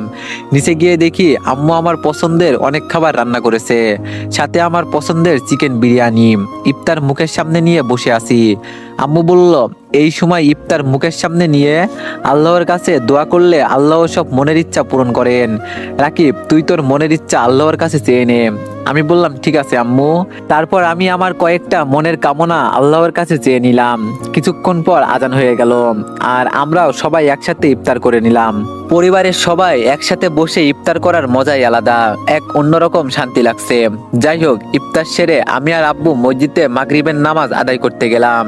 নামাজ আদায় করে এসে রুমে কিছুক্ষণ গল্প লিখলাম। এশার আজান দিতেই মসজিদে গিয়ে নামাজ আদায় করে তারাবি নামাজ পড়ে বাসায় আসলাম। এসে খাওয়া দাওয়া করে রুমে চলে আসলাম। আসলাম। রুমে এসে শুয়ে অনলাইনে চলে আসলাম, দেখি দিশা অফলাইন। তাই একটু মন খারাপ করে ফেসবুকে নিউজ ফিড স্ক্রল করতে লাগলাম। কিছুক্ষণ পর দিশা এসে মেসেজ দিল, আসসালামু আলাইকুম প্রিয় রাইটার স্যার। আমি বললাম ওয়ালাইকুম আসসালাম ম্যাম। দিশা বলল, কি করো? নামাজ পড়ছো? খাবার খাইছো? আমি বললাম রুমে আসলাম, নামাজ পড়ছি, খাইছি। আজকে আম্মু আমার জন্য মজার চিকেন বিরিয়ানি রান্না করছে। দিশা বলল, বাহ। আমি বললাম তুমি কি খাইছো? দিশা বলল, আমি এখনো খাইনি। আমি বললাম কেন? দিশা বলল, চাচা চাচি আর রিয়া খাচ্ছে। আমি বললাম তো তুমিও খাও। দিশা বলল, তাদের সাথে খাওয়া আমার নিষেধ। ওরা খেয়ে গেলে বাকি যা থাকে ওইটা আমার জন্য। তারপর খেয়ে সবার বাসন আমাকে মাজতে হবে। ওর এগুলো কথা শুনে আমার সত্যি অনেক খারাপ লাগে। একটা মেয়ে কেমনে এত কষ্ট সহ্য করে আছে? তারপর দিশা আবার বলল, কি হলো? আমি বললাম কিছু না। দিশা বলল, তুমি তাহলে ঘুমিয়ে পড়ো, সেউরির সময় আবার উঠতে হবে। আমি বললাম আচ্ছা ঠিক আছে। বলেই আমি ঘুমিয়ে পড়লাম। এভাবে প্রতিদিন দিশার সাথে আমার কথা হতো। আস্তে আস্তে আমি দিশার কথার মায়ায় জড়িয়ে পড়ি। দিশাকে আমার অনেক ভালো লাগতে লাগলো। আস্তে আস্তে আমি দিশাকে না দেখেই ভালোবেসে ফেললাম। দিশাকে প্রপোজ করার আগে আমার বন্ধুকে জানানো দরকার, তাই মেহেদিকে ফোন দিলাম। মেহেদি বলল, হ্যালো বল, তোর তো কোনো খবরই নেই, কেমন আছিস? আমি বললাম আলহামদুলিল্লাহ ভালো, তুই? মেহেদি বলল, আলহামদুলিল্লাহ ভালো। আমি বললাম তোকে একটা কথা বলার জন্য ফোন দিয়েছি। মেহেদি বলল, বল। তারপর আমি আর দিশার ব্যাপারটা খুলে বললাম। সব শুনে মেহেদি অবাক হলো আর বলল, কি বলিস এইগুলো? না দেখে কি ভালোবাসা যায়? আমি বললাম অবশ্যই যাই, আমি ওকে প্রপোজ করতে যাচ্ছি। মেহেদি বলল, দোস্ত তুই এই ভুল করিস না, পরে পস্তাবি কিন্তু। আমি বললাম চুপ শালা, আগের বারও তো বলছিলি ও ধোঁকাবাজ, কিন্তু শেষে আমার কথাই সত্যি হলো। মেহেদি বলল, এটা ভালোবাসা মানলাম, কিন্তু তুই ভুল করিস না। আমি বললাম এবারও আমার মন বলছে আমি ঠকবো না, রাখছি আমি। মেহেদি বলল, রাকিব শোন। আর কিছু না শুনেই আমি মেহেদির কল কেটে দিলাম। আমার নিজের প্রতি বিশ্বাস আছে, এবারও দিশা আমাকে ঠকাবে না। একদিন দিশার সাথে কথা বলার সময় আমি দিশাকে বললাম, দিশা একটা কথা বলতাম। দিশা বলল, একটা কেন, হাজারটা বলো, আমি শুধু তোমার কথাই শুনতে চাই। আমি বললাম কিন্তু কিভাবে যে বলবো বুঝতেছি না। দিশা বলল, আরে বলো তো। আমি বললাম, দিশা তোমার আইডির নাম তো নীল প্রজাপতি, কিন্তু আমি তোমাকে আমার নীল প্রজাপতি বানাতে চাই, তুমি কি আমার নীল প্রজাপতি হবে? দিশা বলল, মানে? আমি বললাম আই লাভ ইউ। দিশা বলল, কি বলো রাকিব, বুঝতেছি না। আমি বললাম মানে আমি তোমাকে ভালোবাসি। এইদিকে দিশা হতবাক হয়ে হা হয়ে আছে। তার নিজের চোখে সে বিশ্বাস করাতে পারছে না একজন রাইটার তাকে প্রপোজ করছে। দিশার উত্তর না পেয়ে আমি আবার বললাম, কি হলো, চুপ করে আছো যে? দিশা বলল, আমি কি বলবো বুঝতেছি না রাকিব। আমি বললাম তোমার যা ইচ্ছা বলো, চাইলে বকাও দিতে পারো প্লিজ, কিন্তু আমার সাথে কথা বলা বন্ধ করো না, আমি তোমার মায়ায় জড়িয়ে পড়ছি। দিশা বলল, কি বলো, সত্যি আমি বুঝতেছি না। আমি বললাম, দেখো তোমার জন্য আমি অনেকটা শুধরে যাচ্ছি, প্লিজ, আমি কখনো এভাবে রিকোয়েস্ট করিনি। দিশা বলল, আমি পরে বলি। আমি বললাম ঠিক আছে, আজ বলতে হবে না, তুমি সময় নাও, ভেবে চিনতে বইলো। দিশা বলল, ঠিক আছে। আমি বললাম আজ রাখছি তাহলে।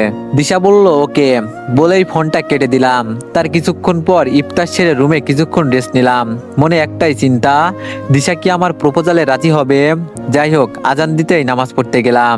ঈশান নামাজ সহ তারাবির নামাজ পড়ে রাতের খাবার খেয়ে নিলাম। খেয়ে রুমে এসেই দিলাম এক ঘুম। ঘুম ভাঙলো দিশার ফোন পেয়ে। ঘুম ঘুম চোখেই ফোন রিসিভ করতেই ওপাশ থেকে বলে উঠলো, আসসালামু আলাইকুম। আমি ঘুম ঘুম নিয়েই বলতে লাগলাম, ওয়ালাইকুম আসসালাম, কে বলছেন? দিশা বলল, আরে গাধা, আমি দিশা, ওঠো বলছি, সেউরির সময় হয়ে গেছে, রোজা রাখবা না? আমি বললাম, ও সরি, বুঝতে পারিনি, ধন্যবাদ উঠিয়ে দেওয়ার জন্য। দিশা বলল, উঠে ফ্রেশ হয়ে নাও, সেউরি খেয়ে আমাকে নক দিও। আমি বললাম ওকে, বলেই ফোনটা রেখে দিলাম। ফ্রেশ হয়ে নিচে যেতেই আম্মু বলে উঠলো, কিরে আজকে তো আমি ডাক দিই নাই, উঠলি কেমনে? আমি বললাম, ও তুমি বুঝবে না। আম্মু বলল, বল মেয়েটাকে। আমি অবাক হয়ে বললাম, কিসের মেয়ে আম্মু? আম্মু বলল, যে তোর মতো বাদরকে ঠিক করছে, আগে তো নামাজ পড়তেও যাইতি না, এখন ওর কথাই যাস, আবার ঘুম থেকেও ডেকে তোলে। আমি বললাম, আম্মু কি বলে এইসব, আমি এমনিই ভালো, তুমি আমাকে চিনলে না। আম্মু বলল, থাক, আমাকে বোঝাতে আসিস না, আমি তোর মা, ওই বয়স আমিও পার করে এসেছি, এখন বল মেয়েটাকে। আমি বললাম, দিশা। আম্মু বলল, বাহ সুন্দর নাম, তা দেখতে কেমন? তোর কাছে কোনো পিক আছে? আমাকে দেখা। আমি বললাম, পিক নেই। আম্মু বলল, মানে? আমি দিশাকে এখনো দেখিনি। আম্মু অবাক হয়ে বলল, দেখিসনি মানে? না দেখেই ভালোবাসা? আমি বললাম, না দেখে ওকে ভালোবেসে ফেলেছি। বিশ্বাস করো আম্মু, ও অনেক ভালো মেয়ে। আম্মু বলল, তুই কিভাবে বুঝলি? তুই তো ওকে দেখিসনি। তারপর আমাদের মধ্যে ঘটে যাওয়া সমস্ত ঘটনা আম্মুকে খুলে বললাম। সব শুনে আম্মু বলল, মেয়েটির জন্য সত্যি অনেক খারাপ লাগছে। তুই অনেক ভালো কাজ করেছিস। সত্যি মেয়েটি ওই বাড়িতে অনেক অবহেলিত। আমি বললাম, আম্মু বলল, তা ও যে তোকে ভালোবাসে সেটা তো কেউ বলছে? আমি বললাম, না আম্মু, আমি ওকে প্রপোজ করেছি। ও সময় নিয়েছে আমার থেকে। আম্মু বলল, আমি তোদের জন্য দোয়া করি। আমি বললাম, থ্যাংক ইউ আম্মু, লাভ ইউ। আম্মু বলল, লাভ ইউ টু সোনা। এখন আয়, সেউরিটা করে নে। আমি বললাম, ঠিক আছে। তারপর আমরা সবাই মিলে সেউরিটা করে নিলাম। সেউরি করে রুমে আসতেই মনে পড়লো দিশা এসএমএস দিতে বলেছিল। তাই তাড়াতাড়ি করে অনলাইনে গেলাম আর দিশাকে এসএমএস দিলাম। আমি বললাম, আসসালামু আলাইকুম। দিশা বলল, ওয়ালাইকুম আসসালাম। খাওয়া শেষ? আমি বললাম, হ্যাঁ শেষ। তুমি খাইছো? দিশা বলল, না, ওরা খাচ্ছে। আমি বললাম, দিশা বলল, বলো। আমি বললাম, আমার কথা কি ভাবলে? দিশা বলল, কোন কথা? আমি বললাম, আমার প্রপোজালের কথা। দিশা বলল, ভেবেছি। আমি বললাম, তাহলে তোমার উত্তরটা কি? দিশা বলল, দেখো রাকিব, আমি চাই না আমার জন্য তোমার জীবনটা নষ্ট হয়ে যাক। তুমি তো সবকিছুই জানো। কিছুক্ষণ চুপ থেকে রিপ্লাই দিলাম, আমি তোমার সবকিছু জানার পরেও আমি তোমাকে ভালোবাসি, অনেক ভালোবাসি। প্লিজ তুমি আমাকে এভাবে ফিরিয়ে দিও না।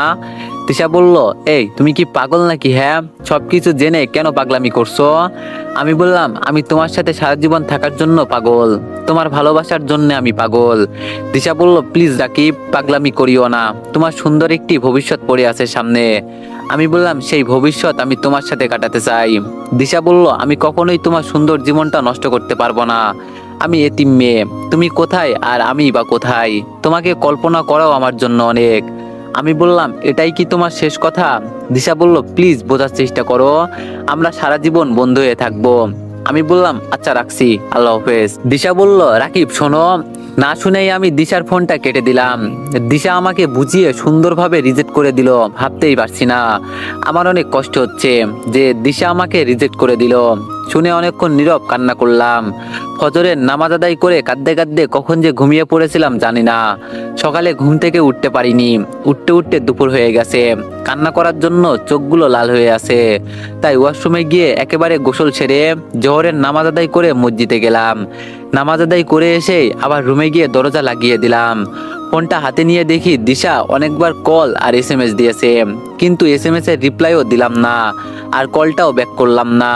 আম্মু বুঝে গেছে কিছু একটা হয়েছে।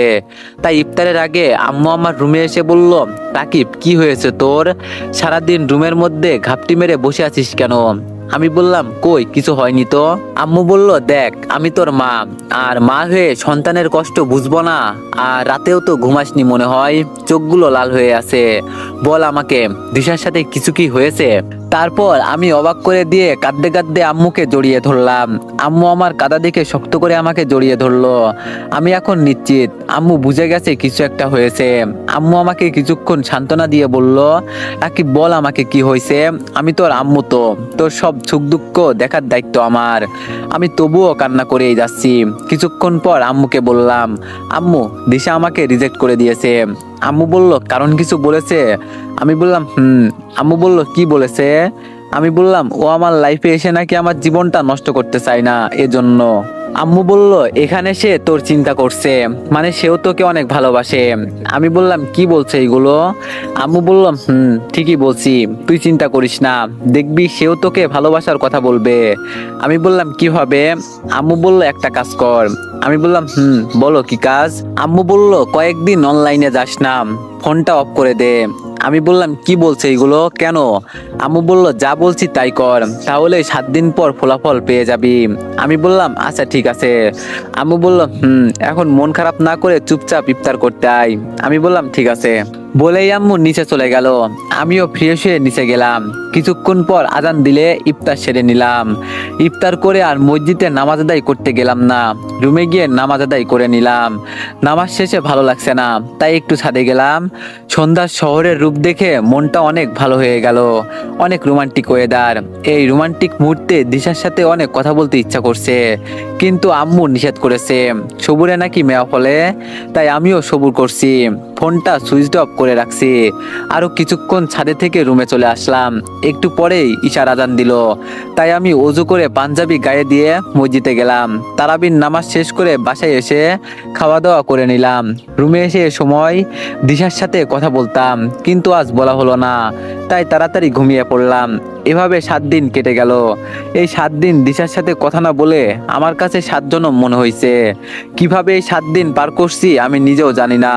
7 দিন পর পর আমি আমার ফোন বন্ধ থেকে চালু করলাম। চালু করার পর এত SMS আর মিস কল আসলো, আমি নিজেই অবাক হয়ে গেলাম। SMS আর মিস কলগুলো কয়েক মিনিটের জন্য আমার ফোনটাই হ্যাং করে দিল। আর তার চেয়ে অবাক করার বিষয় হলো, সব SMS আর মিস কলগুলো দিশার ছিল। এই 7 দিনে দিশা আমাকে 99+ SMS আর 179টা মিস কল দিয়েছে। ওগুলো পেয়ে আমি অনেক খুশি হলাম। মনে মনে লুঙ্গি ডান্স দিতে লাগলাম আর বললাম, আম্মুর কথাই তো সত্যি হলো। এইসব ভাবতে ভাবতে দেখি ফোনের স্ক্রিনে আবার দিশার নাম্বারটা ভেসে উঠলো। মানে দিশা আবার ফোন করলো। ধরবো কিনা ধরবো না বুঝতে পারছি না। ওর সাথে কথা বলতে অনেক ইচ্ছা করছে, তাই ফোনটা রিসিভ করেই ফেললাম। ফোন রিসিভ করতেই ওপাশ থেকে দিশা বলে উঠলো, আসসালামু আলাইকুম, কেমন আছো তুমি? কিছু কি হয়েছে তোমার? আমি বললাম, ওয়ালাইকুম আসসালাম, ভালো আছি। না, আমার কি হবে? দিশা বলল, তাহলে 7 দিন অনলাইনে আসনি কেন? আর ফোনও বন্ধ কেন? আমি বললাম, এমনিতেই। দিশা বলল, তুমি এভাবে মনমরা ভাবে কথা বলছো কেন? আমি বললাম, এমনিতেই। দিশা বলল, শুধু এমনিতেই বলছো, আর কি কিছু বলার নেই? আমি বললাম, কি বলবো? দিশা বলল, তুমি অনেক খারাপ। বলেই দিশা কান্না করতে শুরু করে দিল। তারপর আমি বললাম, আরে হুদাই কান্না করছো কেন? দিশা বলল, তুমিও সবার মতো খারাপ, আমাকে শুধু কষ্ট দাও। আমি বললাম, কিভাবে তোমাকে কষ্ট দিলাম? দিশা বলল, এতদিন অনলাইনে আসনি কেন? আর ফোনও তো বন্ধ করে রেখেছো, আমাকে এভাবে কষ্ট দেওয়ার মানে কি? আমি বললাম, আমি এলেই কি আর না এলেই বা কি, কারো তো কিছু যায় আসে না। দিশা বলল, মারবো একটা থাপ্পড়, তুমি খুব খারাপ, আমাকে শুধু কষ্ট দাও, এই তোমার ভালোবাসা? তোমাকে আমি সবার থেকে আলাদা ভেবেছিলাম, কিন্তু তুমিও আমাকে অনেক কষ্ট দাও। আমি বললাম, তুমি তো আমাকে আর ভালোবাসো না। দিশা বলল, কে বলেছে ভালোবাসি না? আমি বললাম, তুমিই তো সেই দিন বলছিলে। দিশা বলল, না ভালোবাসলে কি আর কথা বলতাম, বোকা ছেলে কোথাকার। তোমার গল্প যখনই পড়ি তখনই আমার মন ভালো হয়ে যায়। আমার মন ভালো হওয়ার একমাত্র কারণ তুমি। তাই তখন থেকেই তোমাকে আমার অনেক অনেক ভালো লাগে, মনে মনে অনেক ভালোবেসেও ফেলি। কিন্তু পরে ভাবি, তুমি কোথায় আর আমি কোথায়, তাই তোমাকে জানাতে ভয় পাই। যেই দিন তুমি আমাকে প্রপোজ করেছিলে, সেই দিন বিশ্বাস করো আমি যে কতটা খুশি হয়েছিলাম তা বলে বোঝাতে পারবো না। আমিও তোমাকে অনেক অনেক অনেক ভালোবাসি রাকিব। তুমি আমাকে আর এভাবে কষ্ট দিও না প্লিজ। তুমি যা বলবে আমি তাই করব। তবুও প্লিজ আমার সাথে কথা বলা বন্ধ করো না। আমি মরেই যাব, তোমার মাঝেই আমি আমার একমাত্র বাঁচার আলো দেখতে পাই। তুমিও যদি আমার সাথে এমন করো, তাহলে আমার বেঁচে থাকার প্রদীপটাই নিভে যাবে। বলেই দিশা ফুপিয়ে কান্না করতে শুরু করে দিল। দিশার কথাগুলো শুনে লুঙ্গি ডান্স দিতে ইচ্ছে করলো। মনে মনে আম্মুকে ধন্যবাদ দিলাম, আম্মুর ওষুধ কাজে দিয়েছে। তারপর কোনো রকম নিজেকে সামলিয়ে দিশাকে বললাম, আমাকে তুমি মাফ করে দাও। আজকের পর থেকে আমার দ্বারা তুমি কখনো আর কষ্ট পাবে না। আমি তোমাকে আমার রাজধানী করে রাখবো। দিশা বলল, সেই দিন আমি বলতে পারিনি, তবে আজ আমি বলতে চাই। আমি বললাম, কি কথা বলো? দিশা বলল, সেই দিন আমাকে বলেছিলে না তুমি কি আমার নীল প্রজাপতি হবে? আজ আমি বলতে চাই, তোমার সারা জীবন নীল প্রজাপতি হয়ে থাকতে চাই। তুমি কি আমার সারা জীবনের জন্য তোমার মায়াজালে বন্দি করে রাখবা? আমি বললাম, আমি তোমাকে সারা জীবন আমার নীল প্রজাপতি করে রাখতে চাই। এভাবে দিশার সাথে অনেকক্ষণ কথা বললাম। আজকে আমি অনেক খুশি। রুম থেকে বের হয়ে দেখি আম্মু কিচেন রুমে। আমিও কিচেন রুমে গিয়ে আম্মুকে পিছন থেকে জড়িয়ে ধরলাম। আমার এরকম আচরণ দেখে আম্মু বলল, কি হয়েছে আমার ছেলের, আজকে এত খুশি খুশি লাগছে কেন? আমি বললাম, আজকে আমি অনেক অনেক খুশি। আম্মু বলল, তো খুশি হওয়ার কারণ কি? আমি বললাম, কারণ তোমার ওষুধ কাজে দিয়েছে। আম্মু বলল, মানে? আমি বললাম, মানে দিশাও আমাকে অনেক ভালোবাসে। আম্মু বলল, কবে বলল? আমি বললাম, আজকে একটু আগে। থ্যাংক ইউ আম্মু, আমি অনেক খুশি। তুমি খুশি হওনি? আম্মু বলল, তোর খুশিতেই তো আমাদের খুশি। আমি বললাম, আম্মু তুমি এমন কেন? আম্মু বলল, সেটা তুই এখন বুঝবি না, তুই আগে সন্তানের বাবা হ, তখন বুঝবি। আমি আর বেশি কথা না বলে আমি আমার রুমে চলে আসলাম। এভাবে দিশার প্রেম, আব্বু আম্মুর ভালোবাসা আর রহমতের রোজার মধ্যে আরো বেশ কিছুদিন কেটে গেল। 4 দিন পর ঈদ উল ফিতর। দিশাকে আমি কখনো দেখিনি, কিন্তু ঈদ উপলক্ষে দিশার জন্য একটা উপহার কিনেছি, আর সেটা হলো শাড়ি। কিন্তু দিশার সাথে 2 দিন হলো কথা হয়নি, আমার ফোনটাও ধরছে না, কেন জানি না। দিশা আর আমার লং ডিস্টেন্স রিলেশনশিপ, মানে আমার বাসা বগুড়া আর দিশার বাসা চট্টগ্রাম। এইসব ভাবতে ভাবতে দিশাই ফোন দিয়ে ফেললো। আমি সাথে সাথে রিসিভ করে বললাম, আসসালামু আলাইকুম। দিশা বলল, ওয়ালাইকুম আসসালাম, কেমন আছো তুমি? আমি বললাম, আলহামদুলিল্লাহ ভালো, তুমি কেমন আছো? দিশা বলল, ভালো। আমি বললাম, কিন্তু তোমার কথা শুনে তো মনে হচ্ছে না তুমি ভালো আছো। দিশা বলল, তেমন কিছু না। আমি বললাম, বলো কি হয়েছে? দিশা আর কিছু না বলেই কান্না করতে লাগলো। আমি তখনই বুঝে গেলাম কিছু একটা হয়েছে। তখন আমি বললাম, দিশা কি হয়েছে বলো আমাকে, না হলে আমি কি করব নিজেও জানি না। তারপর দিশা যা বলল তা শুনে আমার মেজাজটাই গরম হয়ে গেল। রাকিব, আমি অনেক কষ্টে আছি, আমাকে এখান থেকে নিয়ে যাবে প্লিজ? আমি বললাম, কি হয়েছে দিশা, আমাকে বলো প্লিজ। দিশা বলল, আমি এখন হাসপাতালে। আমি বললাম, হোয়াট, হাসপাতালে কেন? দিশা বলল, ওরা আমাকে এই 2 দিন অনেক মেরেছে, অনেক অত্যাচার নির্যাতন করেছে, এমনকি গরম খুন্তির ছেঁকাও দিয়েছে। আমি আর এগুলো সহ্য করতে পারছি না। এখন মনে হচ্ছে আমার জন্য মৃত্যু সহজ। কতটা কষ্টে থাকলে একটা মেয়ে মৃত্যু কামনা করতে পারে তা ধারণা করতে পারলাম না। দিশারা তো কষ্টের কথা শুনে আমার চোখ দিয়ে পানি পড়ে যাচ্ছে, আর ওর ফ্যামিলির উপর অনেক রাগ হচ্ছে। কিন্তু কোনো রকম রাগ কন্ট্রোল করে দিশাকে বললাম, তোমার সাথে ওরা কেন এমন করছে? দিশা বলল, কারণ ওদের পছন্দের পাত্রকে বিয়ে করতে আমি রাজি না, তাই। আমি বললাম, মানে? দিশা বলল, মানে আমার চাচির মামাতো ভাইয়ের নজর আমার দিকে, বুইড়া বেডা একটা, চরিত্রও ঠিক নেই, অনেক বিয়ে করেছে, এখন আমার উপর নজর পড়েছে, তাই চাচিকে বলে আমার সাথে বিয়ে ঠিক করেছে। আর চাচিকে বলেছে বিয়ে করলে অনেক টাকা দিবে। চাচি তো অনেক লোভী মহিলা, তাই রাজি হয়ে গেছে। আর আমি তো তার কাছে বোঝা, তাই বোঝাও ঘাট থেকে নামলো, আবার কিছু টাকাও পেলো। মানে ওনার এক ডিলে 2 পাখি মারার সমান। কিন্তু আমি রাজি নই, তাই এই 2 দিন অনেক অত্যাচার নির্যাতন করেছে আমাকে। এখানে থাকলে হয়তো ওদের অত্যাচারে আমি মরেই যেতাম, তাই ঠিক করি পালিয়ে যাব। আর আমাকে পালাতে সাহায্য করেছে আমার চাচা। রাতের বেলা আমি ওই বাসা থেকে পালিয়ে আসি, কিন্তু খুন্তির ছেঁকা আর বিভিন্ন ধরনের ওই নির্যাতনের ব্যথায় আমি রাস্তাতেই অজ্ঞান হয়ে যাই। তারপর কি হয় আমি জানি না। যখন জ্ঞান ফিরল তখন দেখি আমি হাসপাতালে, হয়তো রাস্তায় থাকা মানুষগুলোই আমাকে এখানে এনেছে। এখন কোথায় যাব, কি করব কিছুই বুঝতে পারছি না। বলেই দিশা কান্নায় ভেঙে পড়ে। দিশার কথাগুলো মনে হলো আমার শরীরে কাটার মতো বিচ্ছে, আমার চোখ দিয়ে অঝরে পানি পড়তে লাগলো। তারপর আমি দিশাকে কিছুক্ষণ সান্ত্বনা দিলাম আর বললাম, দিশা এত কিছু হয়ে গেল আর তুমি আমাকে জানানোর প্রয়োজন বোধ করলে না? দিশা বলল, ফোনটাও কেড়ে নিয়েছিল, কিভাবে জানাতাম বলো? আমি বললাম, দিশা তুমি এতদিন অনেক কষ্ট করেছো, আর মাত্র 6 ঘন্টা কষ্ট করো, আমি আসতেছি তোমার কাছে।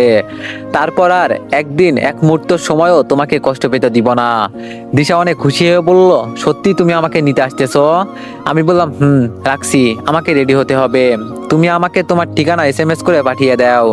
দিশা বলল, ঠিক আছে, এখনই দিচ্ছি। আমি বললাম, আল্লাহ হাফেজ। দিশা বলল, আল্লাহ হাফেজ বলে আমি ফোনটা রেখে দিলাম। তারপর ওয়াশরুম থেকে ফ্রেশ হয়ে এসে ব্যাগ গুছিয়ে নিচে চলে আসলাম। আমাকে দেখে আম্মু বলল, কিরে ব্যাগ গুছিয়ে কোথায় যাস? আমি বললাম, তোমার বৌমাকে আনতে। আম্মু বলল, মানে কি, দিশাকে? আমি বললাম, আম্মু বলল, এত তাড়াতাড়ি কেন? তারপর আমি আম্মুকে সব কথা খুলে বললাম। সব শুনে আম্মু বলল, একদম সঠিক সিদ্ধান্ত নিয়েছিস, মেয়েটা অনেক কষ্টে আছে। আচ্ছা তুই দাঁড়া, আমি একটু আসছি। আমি বললাম, কই যাও? আম্মু বলল, আসছি। বলেই আম্মু রুমে চলে গেল। কিছুক্ষণ পর রুম থেকে বের হয়ে এসে আমাকে বলল, এই নে। আমি বললাম, কি এটা? আম্মু বলল, এখানে 50,000 টাকা আছে, প্রয়োজন হতে পারে, প্রয়োজনে কাজে লাগাস। আমি আম্মুকে জড়িয়ে ধরে বললাম, আই লাভ ইউ আম্মু। আম্মু বলল, আই লাভ ইউ টু সোনা, তোদের দুজনের জন্য আমি অপেক্ষা করব। আমি বললাম, দোয়া কইরো, আল্লাহ হাফেজ। আম্মু বলল আল্লাহ হাফেজ বলে বাসা থেকে বের হয়ে চিটাগাংয়ের উদ্দেশ্যে রওনা দিলাম। বগুড়া থেকে সোজা চিটাগাংয়ের বাসের টিকিট কাটলাম। বাসে উঠে বসে আছি। সময় মতো বাসও তার আপন গতিতে ছুটতে লাগলো। ইতিমধ্যে মাগরিবের আজান হয়ে গেল। ইফতারের জন্য বাস কিছুক্ষণ বিরতি দিল। আমি একটা হোটেলে গিয়ে হালকা কিছু খেয়ে নিলাম। খাবার গলা দিয়ে নামছে না, তবুও জোর করে একটু খেয়ে নিলাম। খাবার খেয়ে বাসে উঠতেই দিশা ফোন করেছে। ফোন রিসিভ করতেই বললাম আসসালামু আলাইকুম। দিশা বলল ওয়ালাইকুম আসসালাম, তুমি কি সত্যি আসছো? আমি বললাম তোমাকে মিথ্যা বলবো কেন? দিশা বলল শোনো, ইফতার করছো? আমি বললাম মাত্রই করলাম। দিশা বলল আমার জন্য তোমার কষ্ট হয়ে গেল তাই না? আমি বললাম দিশা এগুলো কি বলো, আমি তোমাকে ভালোবাসি, তোমার জন্য আমি সব করতে পারি। দিশা বলল আমিও তোমাকে ভালোবাসি রাকিব, নিজের থেকেও বেশি। আমি বললাম আচ্ছা রাখছি এখন, 3 ঘন্টার মধ্যে তোমার দেওয়ার ঠিকানা অনুযায়ী পৌঁছে যাব। দিশা বলল সাবধানে এসো। আমি বললাম ঠিক আছে বলেই ফোনটা রেখে দিলাম। গাড়িও চলতে লাগলো আপন গতিতে। কখন যে ঘুমিয়ে গেছি জানি না। ঘুম থেকে উঠে দেখি কন্ট্রাক্টর ডাকছে, ভাই ওঠেন চিটাগাং এসে পড়েছি। তারপর আমি উঠে বাস থেকে নেমে একটা সিএনজি নিলাম। ঘড়ির দিকে তাকিয়ে দেখি 10:30 বাজে। তারপর দিশার দেওয়ার ঠিকানা অনুযায়ী পৌঁছে গেলাম। কিন্তু এ কি দেখছি, এটা তো একটা হাসপাতালের ঠিকানা। তার মানে দিশা এখনো হাসপাতালেই আছে। তাই আর দেরি না করে সিএনজি ভাড়া মিটিয়ে হাসপাতালের ভিতরে চলে গেলাম। ভিতরে প্রবেশ করতেই দেখলাম আশেপাশে মানুষগুলো চিমোচ্ছে। রাত 11টা বাজে, চিমানোটাই স্বাভাবিক। পাশে তাকিয়ে দেখলাম রিসিপশনে একটা মেয়ে বসে ফোনে কথা বলছে। আমি কাছে যেতেই মেয়েটি ফোন রেখে দিল আর বলল আসসালামু আলাইকুম।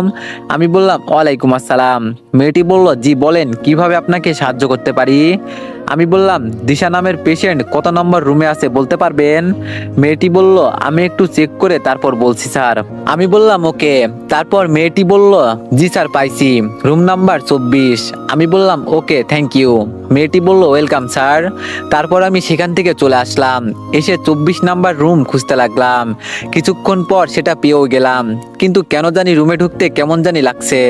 হঠাৎ কিরকম ফিলিংস হচ্ছে বলে বোঝাতে পারবো না। আমি অনেক ঘামতেছি। যাকে দেখার জন্য এত দূর ছুটে আসলাম সে আজ আমার থেকে 10 হাত দূরে। কিন্তু তবুও ঘামতেছি কেন? রুমের মধ্যে প্রবেশ করতে আমার এরকম লাগতেছে কেন? কিছুক্ষণ ওভাবেই স্থির ছিলাম। তারপর সাহস করে রুমের ভিতরে ঢোকার জন্য নিজেকে প্রস্তুত করলাম। তারপর একটু সাহস নিয়ে রুমে প্রবেশ করেই ফেললাম। রুমে ঢুকতেই চোখ আমার বেডের উপর চলে গেল। দেখলাম একটা মেয়ে বেডে শুয়ে আছে, অন্যদিকে ঘুরে আছে। তাই বুঝতে পারছি না, হয়তো এটাই দিশা। তাই অস্পষ্ট স্বরে বললাম দিশা। আমার কথা শুনে মেয়েটি ঘুমের ঘরে এপাশে ঘুরলো। মেয়েটিকে দেখে আমার চোখ কপালে উঠলো। এটা মেয়ে নাকি পরী? এত সুন্দর মায়াবী চেহারা আগে কখনো দেখিনি। আমি মেয়েটার দিকে অপলক দৃষ্টিতে তাকিয়ে আছি। এভাবে 5 মিনিট অতিবাহিত হওয়ার পর আমি ভাবলাম আগে কনফার্ম হয়ে নি এটাই দিশা। সেজন্য আমি আবার আস্তে করে মেয়েটিকে ডাকতে লাগলাম দিশা, এই দিশা। মেয়েটির আমার ডাক শুনে ঘুমটা ভেঙে গেল। আস্তে আস্তে চোখ মিলে আমার দিকে তাকালো। তারপর এক ঝটকায় ঘুম থেকে উঠে পড়লো। আমাকে দেখেই কাঁদতে শুরু করে দিল আর বলল রাকিব তুমি আসছো? আমি বললাম দিশা। দিশা বলল বলে কাঁদতে কাঁদতে দিশা আমাকে জড়িয়ে ধরার জন্য উঠার বৃথা চেষ্টা করলো, কিন্তু সফল হলো না। তাই আমি বললাম আরে দিশা কি করছো, উঠছো কেন? তুমি অসুস্থ, কি করবা আমাকে বলো। দিশা বলল আমার কাছে আসবা প্লিজ। আমি বললাম ওকে বলেই আমি দিশার সামনে গেলাম।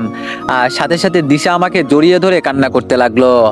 আমিও আমার ভালোবাসার মানুষের প্রথম স্পর্শ পেলাম। অনুভূতিটাই অন্যরকম। আমি দিশাকে সান্ত্বনা দিয়ে বলতে লাগলাম আরে দিশা এরকম পাগলির মতো করে কাঁদছো কেন? আমি তো তোমারই আছি এই হাসপাতালে, এখন ছাড়ো প্লিজ। দিশা বলল তুমি একটু চুপ থাকবা প্লিজ, আমার জামাইকে আমি ধরে আছি, তাতে কার কি? আমি বললাম জামাই? দিশা বলল জামাই তো। কেন তুমি অন্য মেয়েকে বিয়ে করবা? আমি দিশাকে রাগানোর জন্য বললাম কেন, করতেও তো পারি। দিশা বলল করলে আগে তোকে খুন করব, তারপর আমি নিজে মরবো। আমি বললাম ছি, জামাইকে তুই করে বলতে নেই বউ। আমার মুখে বউ ডাক শুনে দিশা লজ্জায় লাল হয়ে আমার বুকে মাথা লুকিয়ে আরো শক্ত করে জড়িয়ে ধরলো। আমিও দিশাকে জড়িয়ে ধরলাম। তারপর আমি দিশাকে বললাম কিছু খাইছো? দিশা বলল হাসপাতাল থেকে খাবার দিছিল, তুমি খাইছো? আমি বললাম তুমি ঘুমাও, আমি তোমার পাশেই আছি। দিশা বলল আমি একটা কথা বলবো। আমি বললাম বলো। দিশা বলল তুমি আমার পাশে একটু বসবা, আমি তোমার কোলে মাথা রেখে ঘুমাতে চাই প্লিজ। আমি বললাম দিশা এটা তো হাসপাতাল, এখানে কিভাবে? দিশা বলল, রাকিব প্লিজ লক্ষ্মীটি, আমার খুব ইচ্ছে করছে তোমার কোলে মাথা রেখে ঘুমাতে। আমি আর কিছু না বলে বললাম, আচ্ছা ঠিক আছে। বলেই আমি দিশার বেডে গিয়ে হেলান দিয়ে বসে পড়লাম, আর দিশাও আমার কোলে মাথা রেখে শুয়ে পড়লো। আমি দিশাকে বললাম, তুমি ঘুমানোর চেষ্টা করো, আমি তোমার পাশেই আছি। দিশা শুধু মাথা নেড়ে সম্মতি দিল। আমি দিশার চুলে হাত বুলিয়ে দিচ্ছি। কিছুক্ষণ পরেই দিশা ঘুমিয়ে গেল। ঘড়ির দিকে তাকিয়ে দেখি 12টা 25 বাজে। ছেউরিতে উঠতে হবে, তাই আমিও একটু ঘুমানোর চেষ্টা করলাম। আর কখন যে ঘুমিয়ে গেছি মনে নেই। ঘুম ভাঙলো ফোনের রিংটোনে। ঘুম ঘুম চোখেই ফোনটা রিসিভ করে বললাম, হ্যালো। আম্মু বলল, কি রে, ঠিকভাবে পৌঁছেছিস না? কিছুই তো জানালি না। আম্মুর কথায় পুরো ঘুমটাই ভেঙে গেল। তখন আমি বললাম, সরি আম্মু, আসলে কিছুক্ষণ আগেই পৌঁছালাম তো, তাই অনেক জ্যামের কারণে একটু মিথ্যা বললাম, না হলে আম্মু কষ্ট পেত। আম্মু বলল, ওকে, তা দিশার দেখা পাইছিস? আমি বললাম, পাইছি আম্মু। আম্মু বলল, আমার বৌমাকে একটু দে তো, কথা বলবো। আমি বললাম, আম্মু ও তো ঘুমাচ্ছে, অনেক অসুস্থ আর ক্লান্ত তো, তাই। আম্মু বলল, ও আচ্ছা ঠিক আছে, সাবধানে থাকিস, কিছু দরকার লাগলে ফোন দিবি। আমি বললাম, ওকে আম্মু, আল্লাহ হাফেজ। আম্মু বলল, আল্লাহ হাফেজ। বলেই ফোনটা কেটে দিলাম। ফোনের স্ক্রিনে তাকিয়ে দেখি 4টা বাজে, মানে সেহরির সময় হয়ে গেছে। আমি দিশার দিকে তাকিয়ে দেখি দিশা আমার কোলে গুটিসুটি মেরে একদম বাচ্চাদের মতো ঘুমাচ্ছে। তারপর আমি দিশাকে ডাক দিলাম, দিশা। দিশা বলল, আমি বললাম, এখন একটু বালিশে মাথা রাখো প্লিজ, আমি বাইরে গিয়ে ফ্রেশ হয়ে খাবার কিনে আনি, রোজা রাখবো তো। দিশা বলল, এত রাতে তুমি খাবার কই পাবে? আমি বললাম, তাও তো ঠিক। দিশা বলল, আমি বললাম, ঠিক আছে, আগে ফ্রেশ হয়ে আসি, তারপর দেখছি। দিশা বলল, তুমি এতক্ষণ কার সাথে কথা বলছিলে? আমি বললাম, আমার আম্মু। দিশা বলল, ওই, ওটা তোমার একার আম্মু নাকি? ওটা আমারও আম্মু, তোমার সব জিনিসই এখন আমার। আমি বললাম, আচ্ছা আমাদের আম্মু হয়েছে এবার? দিশা বলল, হয়েছে। তো আম্মু কি বলল? আমি বললাম, আমি ঠিকভাবে পৌঁছাইছি কিনা সেটা জানতে। দিশা বলল, আম্মু তোমাকে অনেক ভালোবাসে তাই না? আমি বললাম, অনেক, আমার আম্মু পৃথিবীর শ্রেষ্ঠ আম্মু। তারপর দিশা মন খারাপ করে বলল, আম্মু আমার কথা জিজ্ঞেস করেনি? আমি বললাম, করেছে। দিশা বলল, কি বলছে বলো না প্লিজ। আমি বললাম, তোমার সাথে কথা বলতে চাইছিল। দিশা বলল, কি বলো, তাহলে ডাকুনি কেন? আমি বললাম, তুমি ঘুমিয়েছিলে তাই। দিশা বলল, তুমি অনেক খারাপ। আমি বললাম, আরে আমি আবার কি করলাম? দিশা বলল, তুমি আমাকে আম্মুর থেকে আলাদা করতে চাইছো। আমি বললাম, তাহলে এখন কি করতে হবে? দিশা বলল, আমাকে আম্মুর সাথে কথা বলিয়ে দাও, আর তুমি ফ্রেশ হয়ে আসো। আমি বললাম, এখন দিতে পারবো না। দিশা বলল, তোমার দেওয়া লাগবে না, যাও, বুঝছি তো, তুমি তো আমাকে ভালোই বাসো না। আমি বললাম, হইছে, আর নাটক করতে হবে না, দিতাছি। দিশা বলল, সত্যিই দিবা? বলেই দিশা খুশিতে মুচকে হাসলো। ওর হাসি দেখে আমি বললাম, তোমরা মেয়েরা পারো বটে, এই কাঁদলে এখন আবার হাসতেছো, মুড পরিবর্তন হতে 1 সেকেন্ডও লাগে না। দিশা বলল, বেশি কথা না বলে তাড়াতাড়ি দাও। আমি বললাম, দিতাছি। বলেই আমি আম্মুকে ফোন দিলাম। ফোন বাজতেই আম্মু রিসিভ করে বলল, কিরে, কোনো সমস্যা? আমি বললাম, না আম্মু। আম্মু বলল, তাহলে এখনই তো কথা বললাম। আমি বললাম, দিশা তোমার সাথে কথা বলবে। আম্মু বলল, ঠিক আছে দে। আমি দিশার হাতে ফোন দিয়ে বললাম, এই নাও। দিশা বলল, থ্যাংক ইউ, এখন যাও ফ্রেশ হয়ে আসো। আমি বললাম, একটু থাকি না প্লিজ। দিশা বলল, যেতে বললাম না তোমাকে? আমি বললাম, ঠিক আছে যাচ্ছি। বলেই মুখ ভেঙচি দিয়ে চলে গেলাম। ফ্রেশ হয়ে বাইরে আসলাম, কিন্তু কোনো দোকানই তো খোলা পেলাম না। কি খেয়ে এখন রোজা রাখবো বুঝতে পারছি না। হঠাৎ কে যেন আমার ঘাড়ে হাত দিল। আমি চমকে উঠে পিছনের দিকে তাকালাম। তাকিয়ে দেখি হাসপাতালের সেই রিসেপশনের মেয়েটি। আমাকে দেখে বলল, আসসালামু আলাইকুম ভাইয়া। আমি বললাম, ওয়ালাইকুম আসসালাম। মেয়েটি বলল, ভাইয়া কি কোনো কারণে চিন্তিত? আমাকে বলতে পারেন। আমি বললাম, না তেমন কিছু না।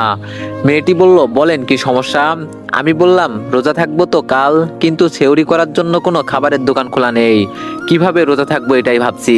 মেয়েটি বলল, আমি একটা সমাধান দিতে পারি, যদি আপনি রাজি থাকেন তাহলে। আমি বললাম, বলেন কি সমাধান? মেয়েটি বলল, আমিও প্রতিদিন এই সমস্যায় পড়ি, তাই আজকে আগেই কিছু খাবার কিনে রাখছি, আপনি চাইলে আমরা ভাগাভাগি করে খেতে পারি। আমি বললাম, কি বলেন, আপনার খাবার আমি কেন খাবো, আর আপনার খাবার তো কম পড়বে। মেয়েটি বলল, আমার খাবার কম পড়বে না, খাবার ভাগাভাগি করে না খেতে পারলে আর একজন মুসলমানের বিপদে পাশে দাঁড়াতে না পারলে কিসের মুসলিম হলাম? এটাই তো আমাদের ইসলামের সৌন্দর্য। আমি মনে মনে ভাবলাম, মেয়েটি একদম খাঁটি কথা বলেছে। আমার নীরবতা দেখে মেয়েটি বলল, কি হলো, চুপ করে আছেন যে? আমি বললাম, না কিছু না। মেয়েটি বলল, এত ভাবাভাবির কাজ নেই, আসেন তো একসাথে খাই। আমি বললাম ঠিক আছে। বলেই মেয়েটির সাথে চলে গেলাম। খাওয়ার সময় মেয়েটি বলল, আপনার বাসা কোথায়? আমি বললাম বগুড়া। মেয়েটি বলল, বগুড়া থেকে এখানে কেন? হাসপাতালে আপনার কি আছে? আমি বললাম, আমার ভালোবাসার মানুষ। মেয়েটি বলল, বুঝলাম না। তারপর খেতে খেতে মেয়েটিকে দিশাকে নিয়ে আমার জীবনে ঘটা সবকিছু খুলে বললাম। সবকিছু শুনে মেয়েটি বলল, দিশা অনেক ভাগ্যবতী একটা মেয়ে, যে এত কেয়ারিং একটা মানুষ পাইছে। ভালোবাসার টানে 6 ঘন্টার মধ্যে চিটাগাং। আমি বললাম, ভুল বললেন, আমি অনেক ভাগ্যবান যে দিশার মতো একটা মেয়ে আমার লাইফে পেয়েছি। মেয়েটি বলল, আপনার কথা শুনে দিশাকে দেখতে ইচ্ছে করছে। আমি বললাম, কেন? এখানেই তো আছে আপনাদের হাসপাতালে। মেয়েটি বলল, থাকলেও দেখিনি, আমার কাজ তো রিসিপশনে। আমি বললাম, ঠিক আছে, সময় করে দেখে যেন। মেয়েটি বলল, ঠিক আছে। আমি বললাম, আচ্ছা আসছি। দিশা রুমে একাই আছে। মেয়েটি বলল, আচ্ছা ঠিক আছে। আমি বললাম, আর থ্যাংক ইউ সো মাচ খাবারের জন্য। মেয়েটি বলল, ওয়েলকাম স্যার, বলে একটা মিষ্টি হাসি দিল। আমিও একটা হাসি দিয়ে দিশার রুমে চলে আসলাম। এসে তো আমি পুরোই অবাক, কারণ দিশা এখনো আম্মুর সাথে কথা বলছে। আমাকে দেখে বলল, আচ্ছা আম্মু, আমি এখন রাখছি, রাকিব চলে আসছে, আপনি ভালো থাকবেন। আর খুব শীঘ্রই আমি আসছি আম্মু, আমাদের জন্য দোয়া করবেন। আম্মু বলল, দোয়ার কথা মায়েদের বলে দিতে হয় না মা, এমনিতেই বের হয়ে আসে। দিশা বলল, জি ওকে আম্মু, আল্লাহ হাফেজ। আম্মু বলল, আল্লাহ হাফেজ মা, আমি তোমাদের জন্য অপেক্ষা করব। বলেই ফোন কেটে দিল। তারপর আমি দিশাকে বললাম, এতক্ষণ ধরে কি এমন কথা বললে শুনি? দিশা বলল, সেটা তোমাকে বলবো কেন? আমার আম্মুর সাথে আমি কথা বলছি, তাতে তোমার কি? আমি বললাম, আমার আবার কি, কিছুই নয়। দিশা বলল, আচ্ছা বাদ দাও, খাবার খাইছো? আমি বললাম, দিশা বলল, কই পেলে? আমি বললাম, হাসপাতালের রিসিপশনে যে মেয়েটা ছিল তার খাবার আমরা দুজন মিলে ভাগ করে খাইছি। দিশা বলল, ও তাই নাকি? তা মেয়েটা বুঝি খুব সুন্দর? তারপর আমি দিশাকে রাগানোর জন্য বললাম, অনেক সুন্দর। দিশা রাগি চোখে তাকালো আর বলল, তারপর? আমি বললাম, আমি তার দিক থেকে চোখ সরাতে পারছিলাম না। দিশা বলল, এবার কিছু বললে আমি তোকে খুন করব। আমি দিশার কথা শুনে জোরে হেসে দিলাম আর বললাম, তুমি যেমন প্রশ্ন করছো তেমনই উত্তর দিয়েছি। তুমি জানো না এখানে আমি কার জন্য আসছি? দিশা বলল, আচ্ছা সরি আমার কিউট জামাইটা। আমি বললাম, হয়েছে যাও, এত সরি বলতে হবে না। দিশা বলল, এখন চুপচাপ এখানে আসো, আমার কোলে মাথা রেখে এখন তুমি ঘুমাবা। আমি বললাম, না, তুমি অসুস্থ, তুমি ঘুমাও। দিশা বলল, আমি তোমাকে পেয়ে পুরো সুস্থ, তুমি অনেকক্ষণ জেগে আছো, এখন তুমি ঘুমাবা, আমি কোনো কথা শুনতে চাই না। আমি প্রথমে রাজি না হলেও দিশার জোরাজোরিতে ঘুমাতে রাজি হলাম।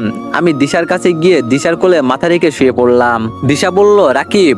আমি বললাম, বলো। দিশা বলল, তোমার আম্মু অনেক ভালো, আমি এরকম একটা শাশুড়ি পাবো ভাবতেই পারিনি। আমার মায়ের অভাবটা পূরণ করে দিল।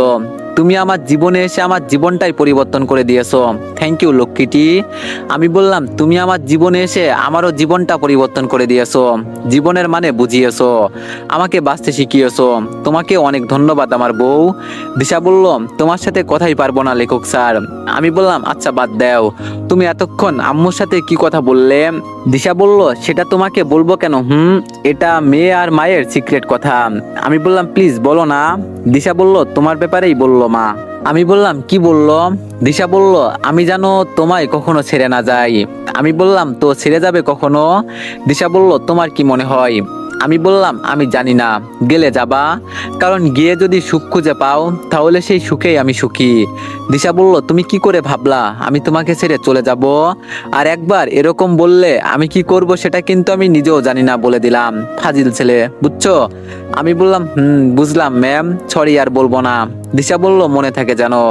আমি বললাম, ওকে। দিশা, একটা কথা বলবো? দিশা বলল, বলো। আমি বললাম, আমার তোমার সাথে রিলেশনের পুরো ক্রেডিট আমার আম্মুর। দিশা বলল, কিভাবে? আমি বললাম, তুমি যখন আমাকে রিজেক্ট করেছিলে তখন আমার খুব মন খারাপ ছিল, আম্মু জিজ্ঞেস করতেই আমি তোমার কথা বলি। দিশা বলল, তারপর? আমি বললাম, তারপর আম্মু আমাকে বুদ্ধি দিল 7 দিন ফোন বন্ধ রাখতে, তোমার সাথে যাতে কোনো প্রকার যোগাযোগ না করি। এতে তুমি যদি আমাকে ভালোবাসো তাহলে এই 7 দিনে তুমি আমার শূন্যতা অনুভব করবে। আর 7 দিন পর আম্মুর প্ল্যানই কাজ করে গেল। দিশা বলল, বাহ, আম্মুর তো খুব বুদ্ধি, তোমার আব্বু আম্মুর মনে হয় লাভ ম্যারেজ, তাই এত অভিজ্ঞতা। আমি বললাম, ঠিকই বলছো, আমার আব্বু আম্মুকে ভালোবেসে বিয়ে করেছে। দিশা বলল, সত্যি? ওই 7 দিন তোমাকে ছাড়া কেমনে কাটিয়েছি আমি নিজেও জানি না। আর 2 দিন যদি যোগাযোগ বন্ধ রাখতে তাহলে সত্যি আমি মরে যেতাম। আমি বললাম, ধ্যাত পাগলি, এগুলো কি বলো? দিশা বলল, সত্যি আমি তোমাকে ছাড়া এক মুহূর্ত কল্পনা করতে পারি না। আমি বললাম, পাগলিটা? দিশা বলল, শুধু তোমার জন্য। বলেই দিশা আমার কপালে একটা ভালোবাসার পরশ এঁকে দিল। তারপর দিশা বলল, এখন তুমি লক্ষ্মী ছেলের মতো আমার কোলে মাথা রেখে ঘুমিয়ে যাও, আমি তোমাকে 2 চোখ ভরে দেখি। আমি বললাম, এটা আবার কেমন আবদার? দিশা বলল, এটা আমার একটা ছোট্ট ইচ্ছা, তুমি ঘুমাও না প্লিজ, আর আমি আমার ইচ্ছেটা পূরণ করি। আমি বললাম, ঠিক আছে। বলেই আমি দিশার কোলে ঘুমিয়ে পড়লাম। তারপর দিশা কি করেছে জানি না, সকালে ঘুম ভাঙতেই দিশার গাল আমার মুখের উপর অনুভব করলাম। মানে দিশা আমার দিকে চেয়ে থাকতে থাকতে কখন যে আমার মুখের উপর শুয়ে পড়েছে ওর নিজেও জানে না। দিশার গাল আমার ঠোঁট দিয়ে স্পর্শ হয়ে আছে। আমি ঘুম থেকে উঠার আগেই রুমে কে যেন নক করলো, আর তখনই দিশার ঘুম ভেঙে যায় আর আমার ঠোঁটের উপর থেকে তার মুখটা সরিয়ে নেয়। দিশা লজ্জা পাবে তাই আমি ঘুমের ভান ধরে রইলাম। রুমে সেই রিসিপশনের মেয়েটা প্রবেশ করলো আর বলল, মেয়েটি বলল, আসসালামু আলাইকুম। দিশা বলল, ওয়ালাইকুম আসসালাম। মেয়েটি বলল, আপনিই তো দিশা, তাই না? দিশা বলল, জি। আপনি কে? মেয়েটি বলল, আমি এখানে রিসিপশনে থাকি। দিশা বলল, ও, কালকে ওকে খাবার দিয়েছেন তাই না? মেয়েটি বলল, জি। কালকে ভাইয়ার কাছে আপনার কথা অনেক শুনলাম, তাই আপনাকে নিজ চোখে দেখার আর লোভ সামলাতে পারলাম না, তাই চলেই এলাম। আপনাদের কি ডিস্টার্ব করলাম? দিশা বলল, না, সমস্যা নেই। মেয়েটি বলল, ভাইয়ার কাছে যেভাবে শুনলাম ভাইয়া খুব লাকি যে আপনার মতো একটা মেয়ে তার লাইফে পাইছে। দিশা বলল, আপনার ভাইয়া ভুল বলছে। মেয়েটি বলল, মানে? দিশা বলল, মানে আমি অনেক লাকি যে ওর মতো একটা ছেলে আমার মতো মেয়ের ভাগ্যে পাইছি। মেয়েটি বলল, বাহ, আপনি ভাইয়াকে পেয়ে লাকি আর ভাইয়া আপনাকে পেয়ে লাকি, এরকম ভালোবাসা দেখাই যায় না। আপনাদের জন্য দোয়া রইল। দিশা বলল, থ্যাংক ইউ আপু। মেয়েটি বলল, ওয়েলকাম। আর আমি যে কাজে এসেছিলাম? দিশা বলল, বলেন।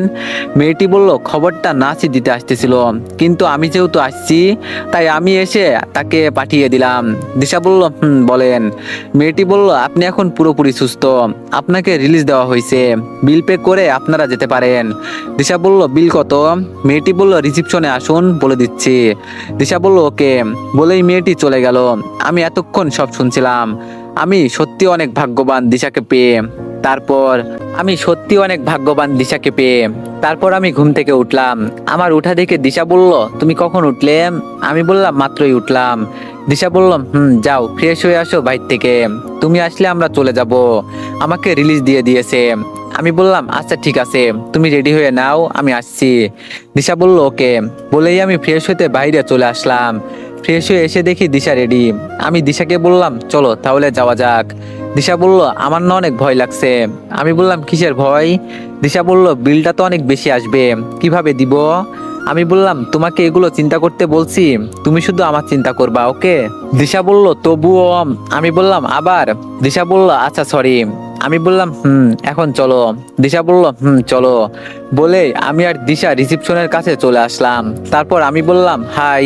মেয়েটি বলল, হ্যালো স্যার। আমি বললাম, আমাদের বিলটা? মেয়েটি বলল, আমি চেক করে বলছি স্যার। আমি বললাম, ওকে। তারপর মেয়েটি চেক করে বলল, স্যার আপনাদের মোট বিল 55,700 টাকা। শুনে দিশা হা হয়ে গেল। তারপর আমি দিশার হা বন্ধ করে মেয়েটিকে বললাম, আপনারা কার্ড একসেপ্ট করেন? মেয়েটি বলল, জি স্যার, এখানে সব কার্ডই একসেপ্ট করা হয়। আমি বললাম, ওকে ওয়েট। বলেই আমি আম্মুকে ফোন দিলাম। ফোন রিসিভ করতে আমি বললাম, আসসালামু আলাইকুম আম্মু। আম্মু বলল, ওয়ালাইকুম আসসালাম, কোনো সমস্যা? আমি বললাম, না আম্মু, একটু টাকা লাগতো। আম্মু বলল, কত? আমি বললাম, আমার ব্যাংক কার্ডে 4 লাখ টাকা পাঠিয়ে দিতে বলো আব্বুকে। আম্মু বলল, ওকে, 5 মিনিট পর চেক কর। আমি বললাম, থ্যাংক ইউ আম্মু। আম্মু বলল, শোন, কালকে তো ঈদ, তোরা কবে আসবি? আমি বললাম, আমার একটা ছোট্ট কাজ আছে, আজকে সেই কাজটা সেরেই রাতের গাড়িতে উঠবো।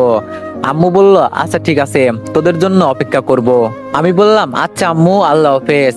আম্মু বলল, আল্লাহ হাফেজ। বলেই ফোনটা রেখে দিলাম। তারপর কার্ড দিয়ে বিল পেমেন্ট করে দিলাম।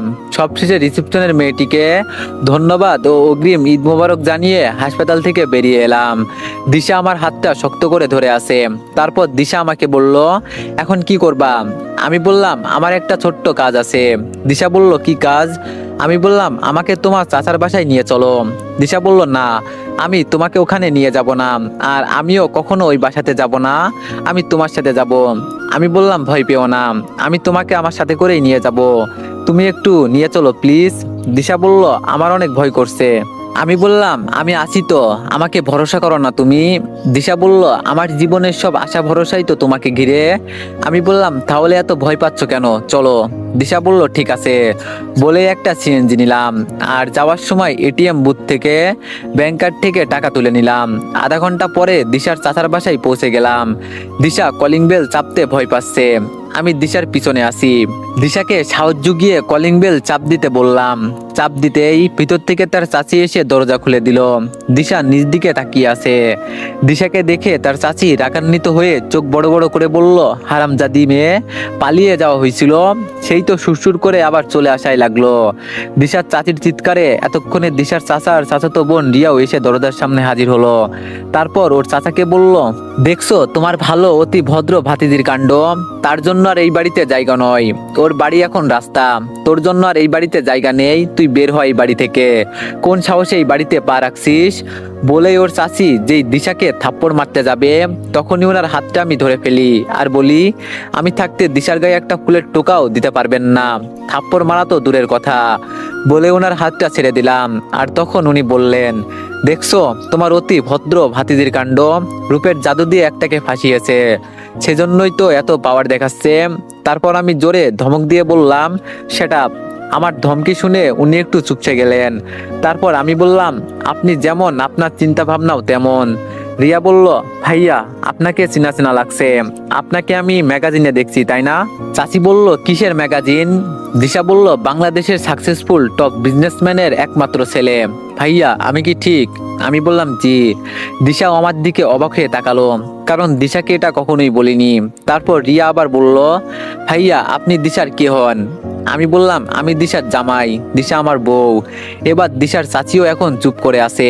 তারপর আমি বললাম, মানুষকে মানুষ হিসাবে বিচার করবেন, টাকা পয়সা দিয়ে বিচার করা উচিত না। আপনি দিশার সাথে যেরকম আচরণ করেছেন, যত কষ্ট দিয়েছেন, খুন্তিরও ছেঁকা দিয়েছেন, একবার ভাবুন তো, বিয়ের পর আপনার মেয়ের সাথেও কেউ এরকম করলো, কখনো সহ্য করতে পারবেন? আর দিশা যদি আপনার মেয়ে হতো, কখনো কি এরকম করতে পারতেন? ওর কি অপরাধ ছিল?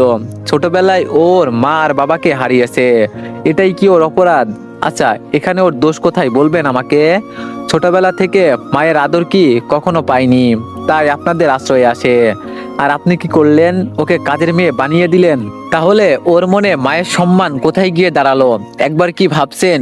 ওকে ঠিকভাবে খেতেও দেননি, আবার পড়তেও দেননি। আমার কথা শুনে সবাই মাথা নিচু করে আসে, আর দিশা নীরবে কাঁদছে। তারপর আমি উনাদের বললাম, যাই হোক, এত কথা বলে লাভ নেই। আপনারা তো এত বছর দিশাকে কিছুই দিতে পারেননি, না দিতে পারছেন দিশাকে ঠিকভাবে খেতে, না দিতে পারছেন দিশাকে ঠিকভাবে পড়াতে। তাই আমি দিশার জামাই হয়ে কাল ঈদ উপলক্ষে আপনাদের জন্য ঈদের কাপড় আর খাবার বাবদ তিনজনকে 3 লাখ টাকা দিলাম। ইটস দ্যাট এনাফ নাকি আরো লাগবে? লাগলে জানায়েন। বলে 3 লাখ টাকা দিশার চাচির হাতে ধরিয়ে দিলাম আর বললাম, দিশা আপনাদের কাছে থাকতে আসেনি, ও আপনাদের থেকে শেষ বিদায় নিতে আসছে। আজ থেকে দিশা নামের কেউ ছিল, সেটা আপনারা ভুলে যাবেন। আপনারাও ভালো থাকবেন আর আমাদেরও ভালো থাকতে দিবেন, আমাদের জন্য দোয়া করবেন। আল্লাহ হাফেজ। দিশা চলে এসো। বলেই আমি দিশার হাত ধরে চলে আসতে লাগলাম। পিছন থেকে ওনারা অনেকবার ডাকলো, কিন্তু তাদের কথায় কান্না দিয়ে সেখান থেকে বেরিয়ে আসলাম। বাইরে এসেও দিশার কান্না থামছে না। তাই আমি বললাম, দিশা প্লিজ কান্না করো না, আমি বেঁচে থাকতে তোমাকে আর কাঁদতে দিব না, তোমার সব ছোট ছোট ইচ্ছা এই রাকিব পূরণ করে দিবে। দিশা বলল, এটা কষ্টের কান্না না, খুশির কান্না, আজকে অন্তত আমাকে মন খুলে কাঁদতে দাও। তারপর দিশা কিছুক্ষণ কান্না করে শান্ত হলো। তারপর আমার হাত ধরে বলল, এখন কোথায় যাবা? আমি বললাম, আর একটা ছোট্ট কাজ বাকি আছে। দিশা বলল, আবার কি কাজ? আমি বললাম, তোমাকে বিয়ে করা। দিশা বলল, এখনই? আমি বললাম, দিশা বলল, কেন? আমি বললাম, কারণ আমি চাই তোমার আমার সম্পর্ক একটা পবিত্র দিন, মানে ঈদ দিয়ে শুরু হোক। আজকে তো রোজার সেই দিন, তাই আমি আজকে ইফতারের পর তোমাকে বিয়ে করব। দিশা বলল, তোমার চিন্তা ভাবনা খুব সুন্দর, এখন মনে হচ্ছে আমি খুব ভাগ্যবতী তোমাকে পেয়ে। বলেই দিশা আমাকে জড়িয়ে ধরলো। কিছুক্ষণ পর আমি বললাম, চলো এখন কাজী অফিসে যাওয়া যাক। দিশা বলল, চলো। বলেই আমি দিশা একটা রিক্সা নিয়ে কাজী অফিসের উদ্দেশ্যে রওনা দিলাম। কিছুক্ষণ পর পৌঁছেও গেলাম, কিন্তু আমি চাচ্ছিলাম ইফতারের পর একটু রাত হলে বিয়ে করতে, কেননা ঈদের রজনী পড়বে তখন। তাই পাশে একটা বেঞ্চে বসে পড়লাম, আর আমার পাশে দিশা হাতে হাত রেখে আর মাথা আমার কাঁধের উপরে রাখলো। এভাবেই কিছুক্ষণ সময় কাটানোর পর ইফতারের সময় হয়ে গেল। তারপর এই বছরের শেষ ইফতারটা দিশার সাথে করে নিলাম। তার একটু পরেই পাশে একটা কাজী অফিসে আমি আর দিশা গিয়ে বিয়েটা করে নিলাম। এখন দিশা আর আমি স্বামী স্ত্রী, এখানে আর কোনো কাজ নেই। তাই রাত 9টার বাসের টিকিট কাটলাম বগুড়া যাওয়ার জন্য। এখন আমি আর দিশা বাসের মধ্যে পাশাপাশি বসে আছি। দিশা আমার কাঁধে মাথা রেখে আমি আম্মুকে ফোন করলাম। ফোন রিসিভ করতেই আমি বললাম, আসসালামু আলাইকুম। আম্মু বললো, ওয়ালাইকুম আসসালাম। কিরে, তোরা আসছিস? আমি বললাম, হ্যাঁ আম্মু, আমরা বাসে আছি। আম্মু, আমি বিয়ে করে ফেলছি দিশাকে। আম্মু বললো, আলহামদুলিল্লাহ। আমি বললাম, আমার বউকে বরণ করতে রেডি থাইকো। আম্মু বলল, অবশ্যই, আমি তোদের জন্যই অপেক্ষা করছি। আমি বললাম, আম্মু শোনো। আম্মু বলল, বল। আমি বললাম, ঈদ মোবারক। আম্মু বলল, ঈদ মোবারক। তারপর আর কিছুক্ষণ কথা বলে ফোনটা রেখে দিলাম। বাস চলতে লাগলো তার আপন গতিতে। দিশা আমার কাঁধের উপরই ঘুমিয়ে পড়েছে। এখন রাত 12টা 5 বাজে। ফেসবুকে গিয়ে আমার ঈদ মোবারক জানিয়ে পোস্ট করলাম। তারপর আমিও একটু ঘুমানোর চেষ্টা করলাম, কিন্তু মোটেও ঘুম ধরলো না। অবশেষে রাত 1টা 27 মিনিটে বাস বগুড়ায় বাস স্ট্যান্ডে এসে থামলো। আমি দিশাকে ঘুম থেকে ডেকে তুলতে লাগলাম। দিশা, এই দিশা। দিশা বলল, আমি বললাম, ওঠো, আমরা বগুড়া পৌঁছে গেছি। দিশা বলল, কখন? আমি বললাম, তুমি ঘুমিয়েছিলে, এখন ওঠো। তারপর দিশাকে তুলে আমরা বাস থেকে নামলাম। ঈদের আগের রাত, সবাই যে যার বাসায় ফিরছে, তাই এত রাতেও সব গাড়ি চলাচল করছে। এজন্য খুব একটা সমস্যা হলো না। অবশ্য আমাদের নিজেদেরই গাড়ি আছে, কিন্তু আমি সাধারণভাবে চলতেই পছন্দ করি। যাই হোক, বাস থেকে নেমে একটা সিএনজি নিয়ে আধা ঘন্টার মধ্যে দুপচাচিয়া এলাম। সেখান থেকে একটা রিক্সা নিয়ে সোজা বাসায় চলে আসলাম। ঘড়ির দিকে তাকিয়ে দেখি 2টা 13 মিনিট, কিন্তু দিশা আবার ঘুমিয়ে পড়েছে। হয়তো মেয়েটা সত্যি অনেক ক্লান্ত, তাই আগে রিক্সা ভাড়া মিটিয়ে নিলাম। আর ঈদ উপলক্ষে রিক্সাওয়ালা মামাকে কিছু টিপসও দিলাম। উনি অনেক খুশি হলেন। তারপর আমি দিশাকে ঘুমন্ত অবস্থায় কোলে তুলে নিলাম। বাসার দরজা কলিং বেল চাপতেই ভিতর থেকে আম্মু এসে দরজা খুলে দিল। আমি আম্মুকে দেখে বললাম, আসসালামু আলাইকুম। আম্মু বলল, ওয়ালাইকুম আসসালাম। এটাই দিশা? আমি বললাম, আম্মু। আম্মু বলল, মাশাআল্লাহ, অনেক সুন্দর, একদম সাক্ষাৎ পরী। কিন্তু ওর কি হয়েছে? তোর কোলে কেন? আমি বললাম, কিছুই হয়নি, ও অনেক ক্লান্ত, তাই ঘুমিয়ে পড়েছে, আর আমি ওকে ডাকও দেইনি। আম্মু বলল, ঠিক আছে, ওকে তোর রুমে নিয়ে যা। আমি বললাম, আব্বু কোথায়? আম্মু বলল, তোর কথা বলতে বলতেই ঘুমিয়ে গেছে, ডেকে দিব? আমি বললাম, না থাক, কাল সকালেই কথা বলে নিব। আম্মু বলল, ঠিক আছে, দিশাকে রুমে নিয়ে যা, আর তুইও ফ্রেশ হয়ে খেতে আয়। আমি বললাম, না আম্মু, আমি আর কিছু খাবো না। আম্মু বলল, আচ্ছা ঠিক আছে, তাহলে তুইও ঘুমিয়ে পড়িস। আমি বললাম, ওকে। বলে আমি আমার রুমে দিশাকে কোলে নিয়ে সিঁড়ি বেয়ে উপরে যেতে লাগলাম। তারপর রুমে গিয়ে আমার খাটে গিয়ে দিশাকে শুইয়ে দিলাম। তারপর ফ্রেশ হতে একেবারে গোসল করে সেরে নিলাম, কারণ সারাদিন গোসল করা হয়নি। গোসল ছেড়ে কাপড় চেঞ্জ করে নিলাম। দিশার দিকে দেখি দিশা একদম বাচ্চাদের মতো ঘুমাচ্ছে। দেখে আমার অনেক হাসি পাচ্ছে। যাই হোক, তারপর আমিও খাটে গিয়ে বসে পড়লাম। আমারও অনেক ঘুম পাচ্ছে, কিন্তু দিশা এমন কোনাকুনি ভাবে শুয়ে আছে। আমি না দিশার ডান পাশে ঘুমাতে পারবো, আর না বাম পাশে ঘুমাতে পারবো। তাই একটা বালিশ নিয়ে সোফায় চলে আসলাম। সোফায় বালিশ থেকে ধপাস করে শুয়ে পড়লাম। ঘড়ির দিকে তাকিয়ে দেখি 3টা 40 মিনিট, তাই ঘুমানোর চেষ্টা করলাম। ফজরের আজান দিতেই ঘুম থেকে উঠে পড়লাম। তারপর ওয়াশরুমে গিয়ে ওযু করে মসজিদে নামাজ আদায় করতে গেলাম। নামাজ পড়ে এসে দেখি আব্বু আম্মু উঠে গেছে। আমি তাদেরকে বললাম, আসসালামু আলাইকুম। আব্বু আম্মু বলল, ওয়ালাইকুম আসসালাম। আমি বললাম, ঈদ মোবারক।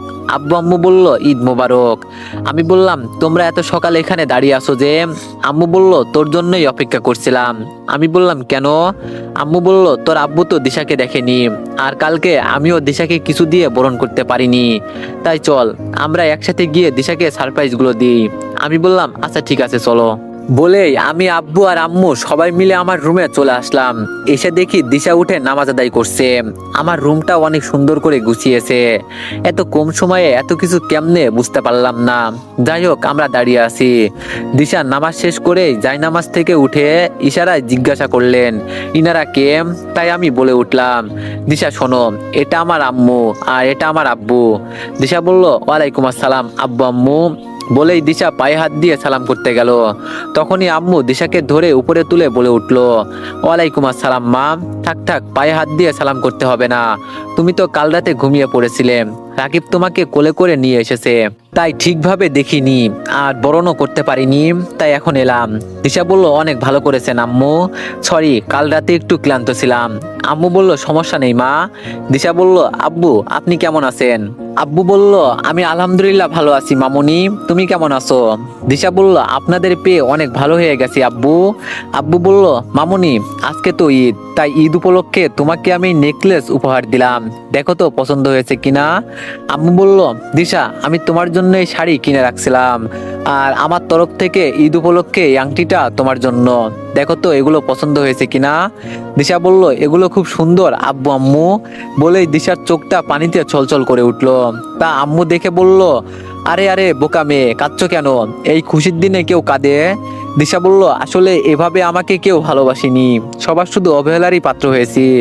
আম্মু বলল, আর এভাবে কখনো বলবে না, আমরা আছি না? হ্যাঁ, এখন আমরাই তোমার বাবা মা।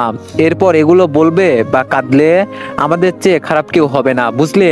এখানে তোমাকে কাঁদানোর জন্য আনিনি, তুমি নিজে খুশি থাকবে আর আমাদেরকেও খুশি রাখবে, বুঝলে? দিশা বলল, জি আম্মু। আম্মু বলল, শোনো, আজ তো ঈদ, তুমি গোসল করে এই শাড়িটা পরে নিচে আসবে, কেমন? তোমার আব্বু আর রাকিব ঈদের নামাজ পড়তে যাবে, আর আমি আর তুমি মিলে ওদের জন্য অনেক রান্না করব, ওকে? দিশা বলল, ওকে আম্মু।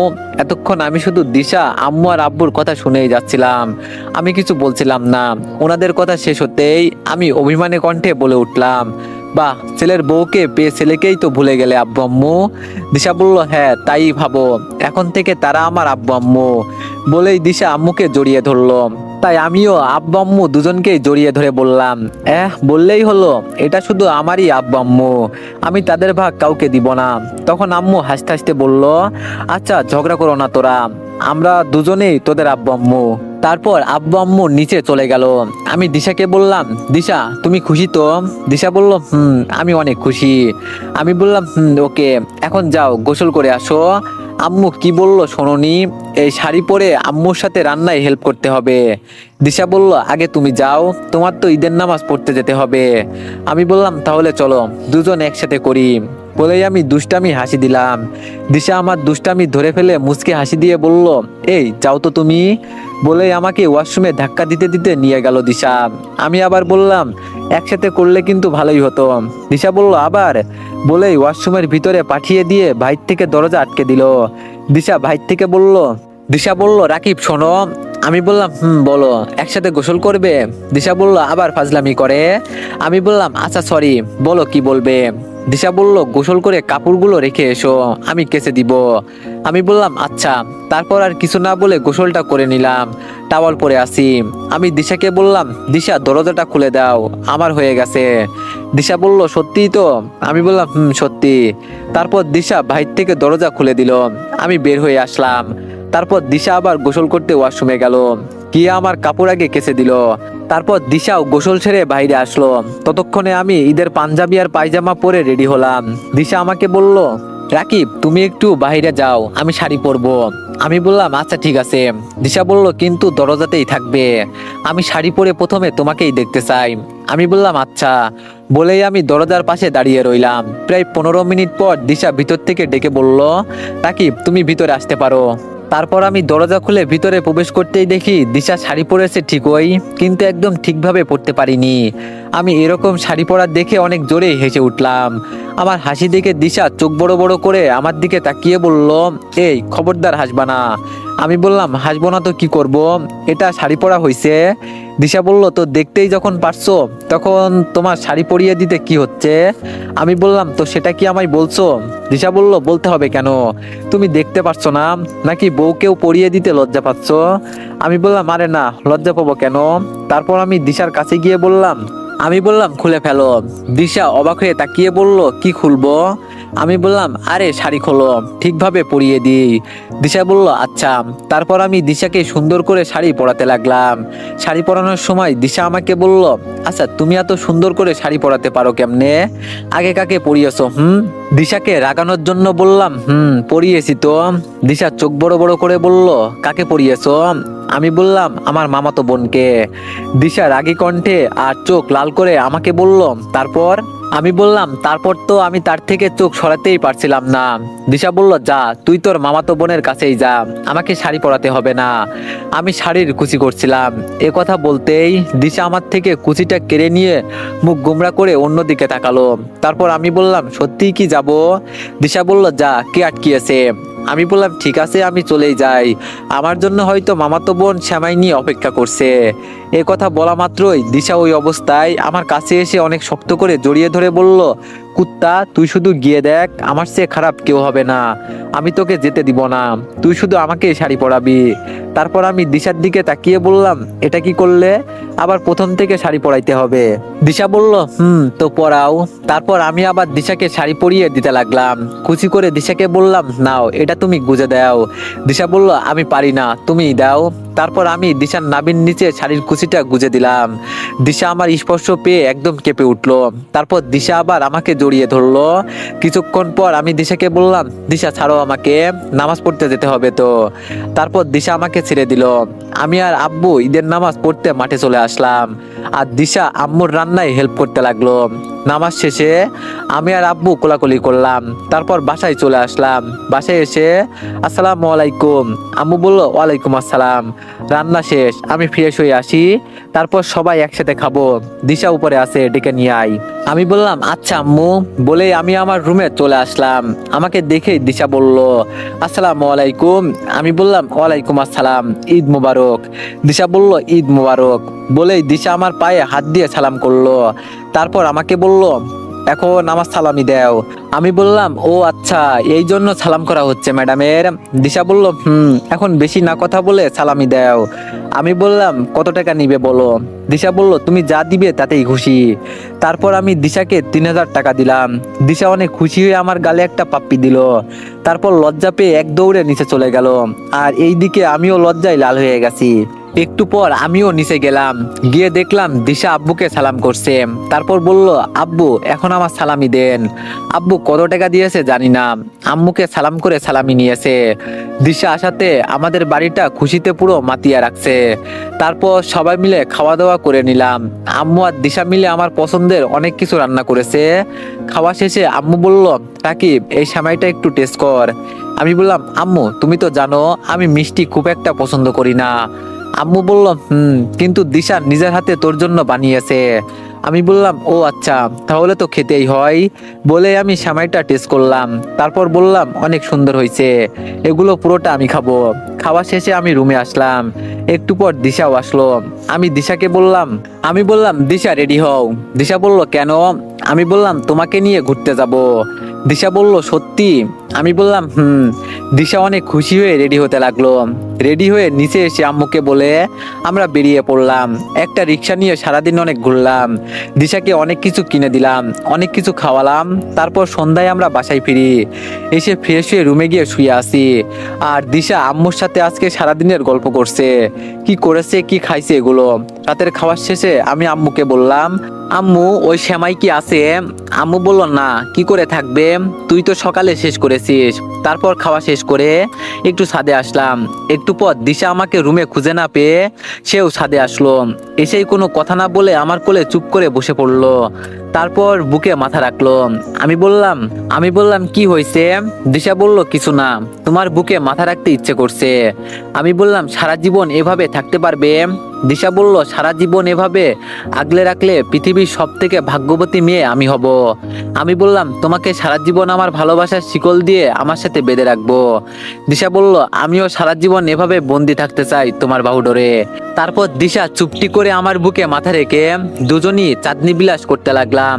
এভাবেই রাকিব দিশার প্রতি কেয়ার আর দিশা রাকিবের প্রতি ভালোবাসার খুনসিটিতে চলতে থাকে তাদের ছোট্ট সংসার। তো এভরিওয়ান, গল্পটি কেমন ছিল সবাই একটু কমেন্টে জানাবেন। আর গল্পটি সিজন 2 আসবে। ধন্যবাদ।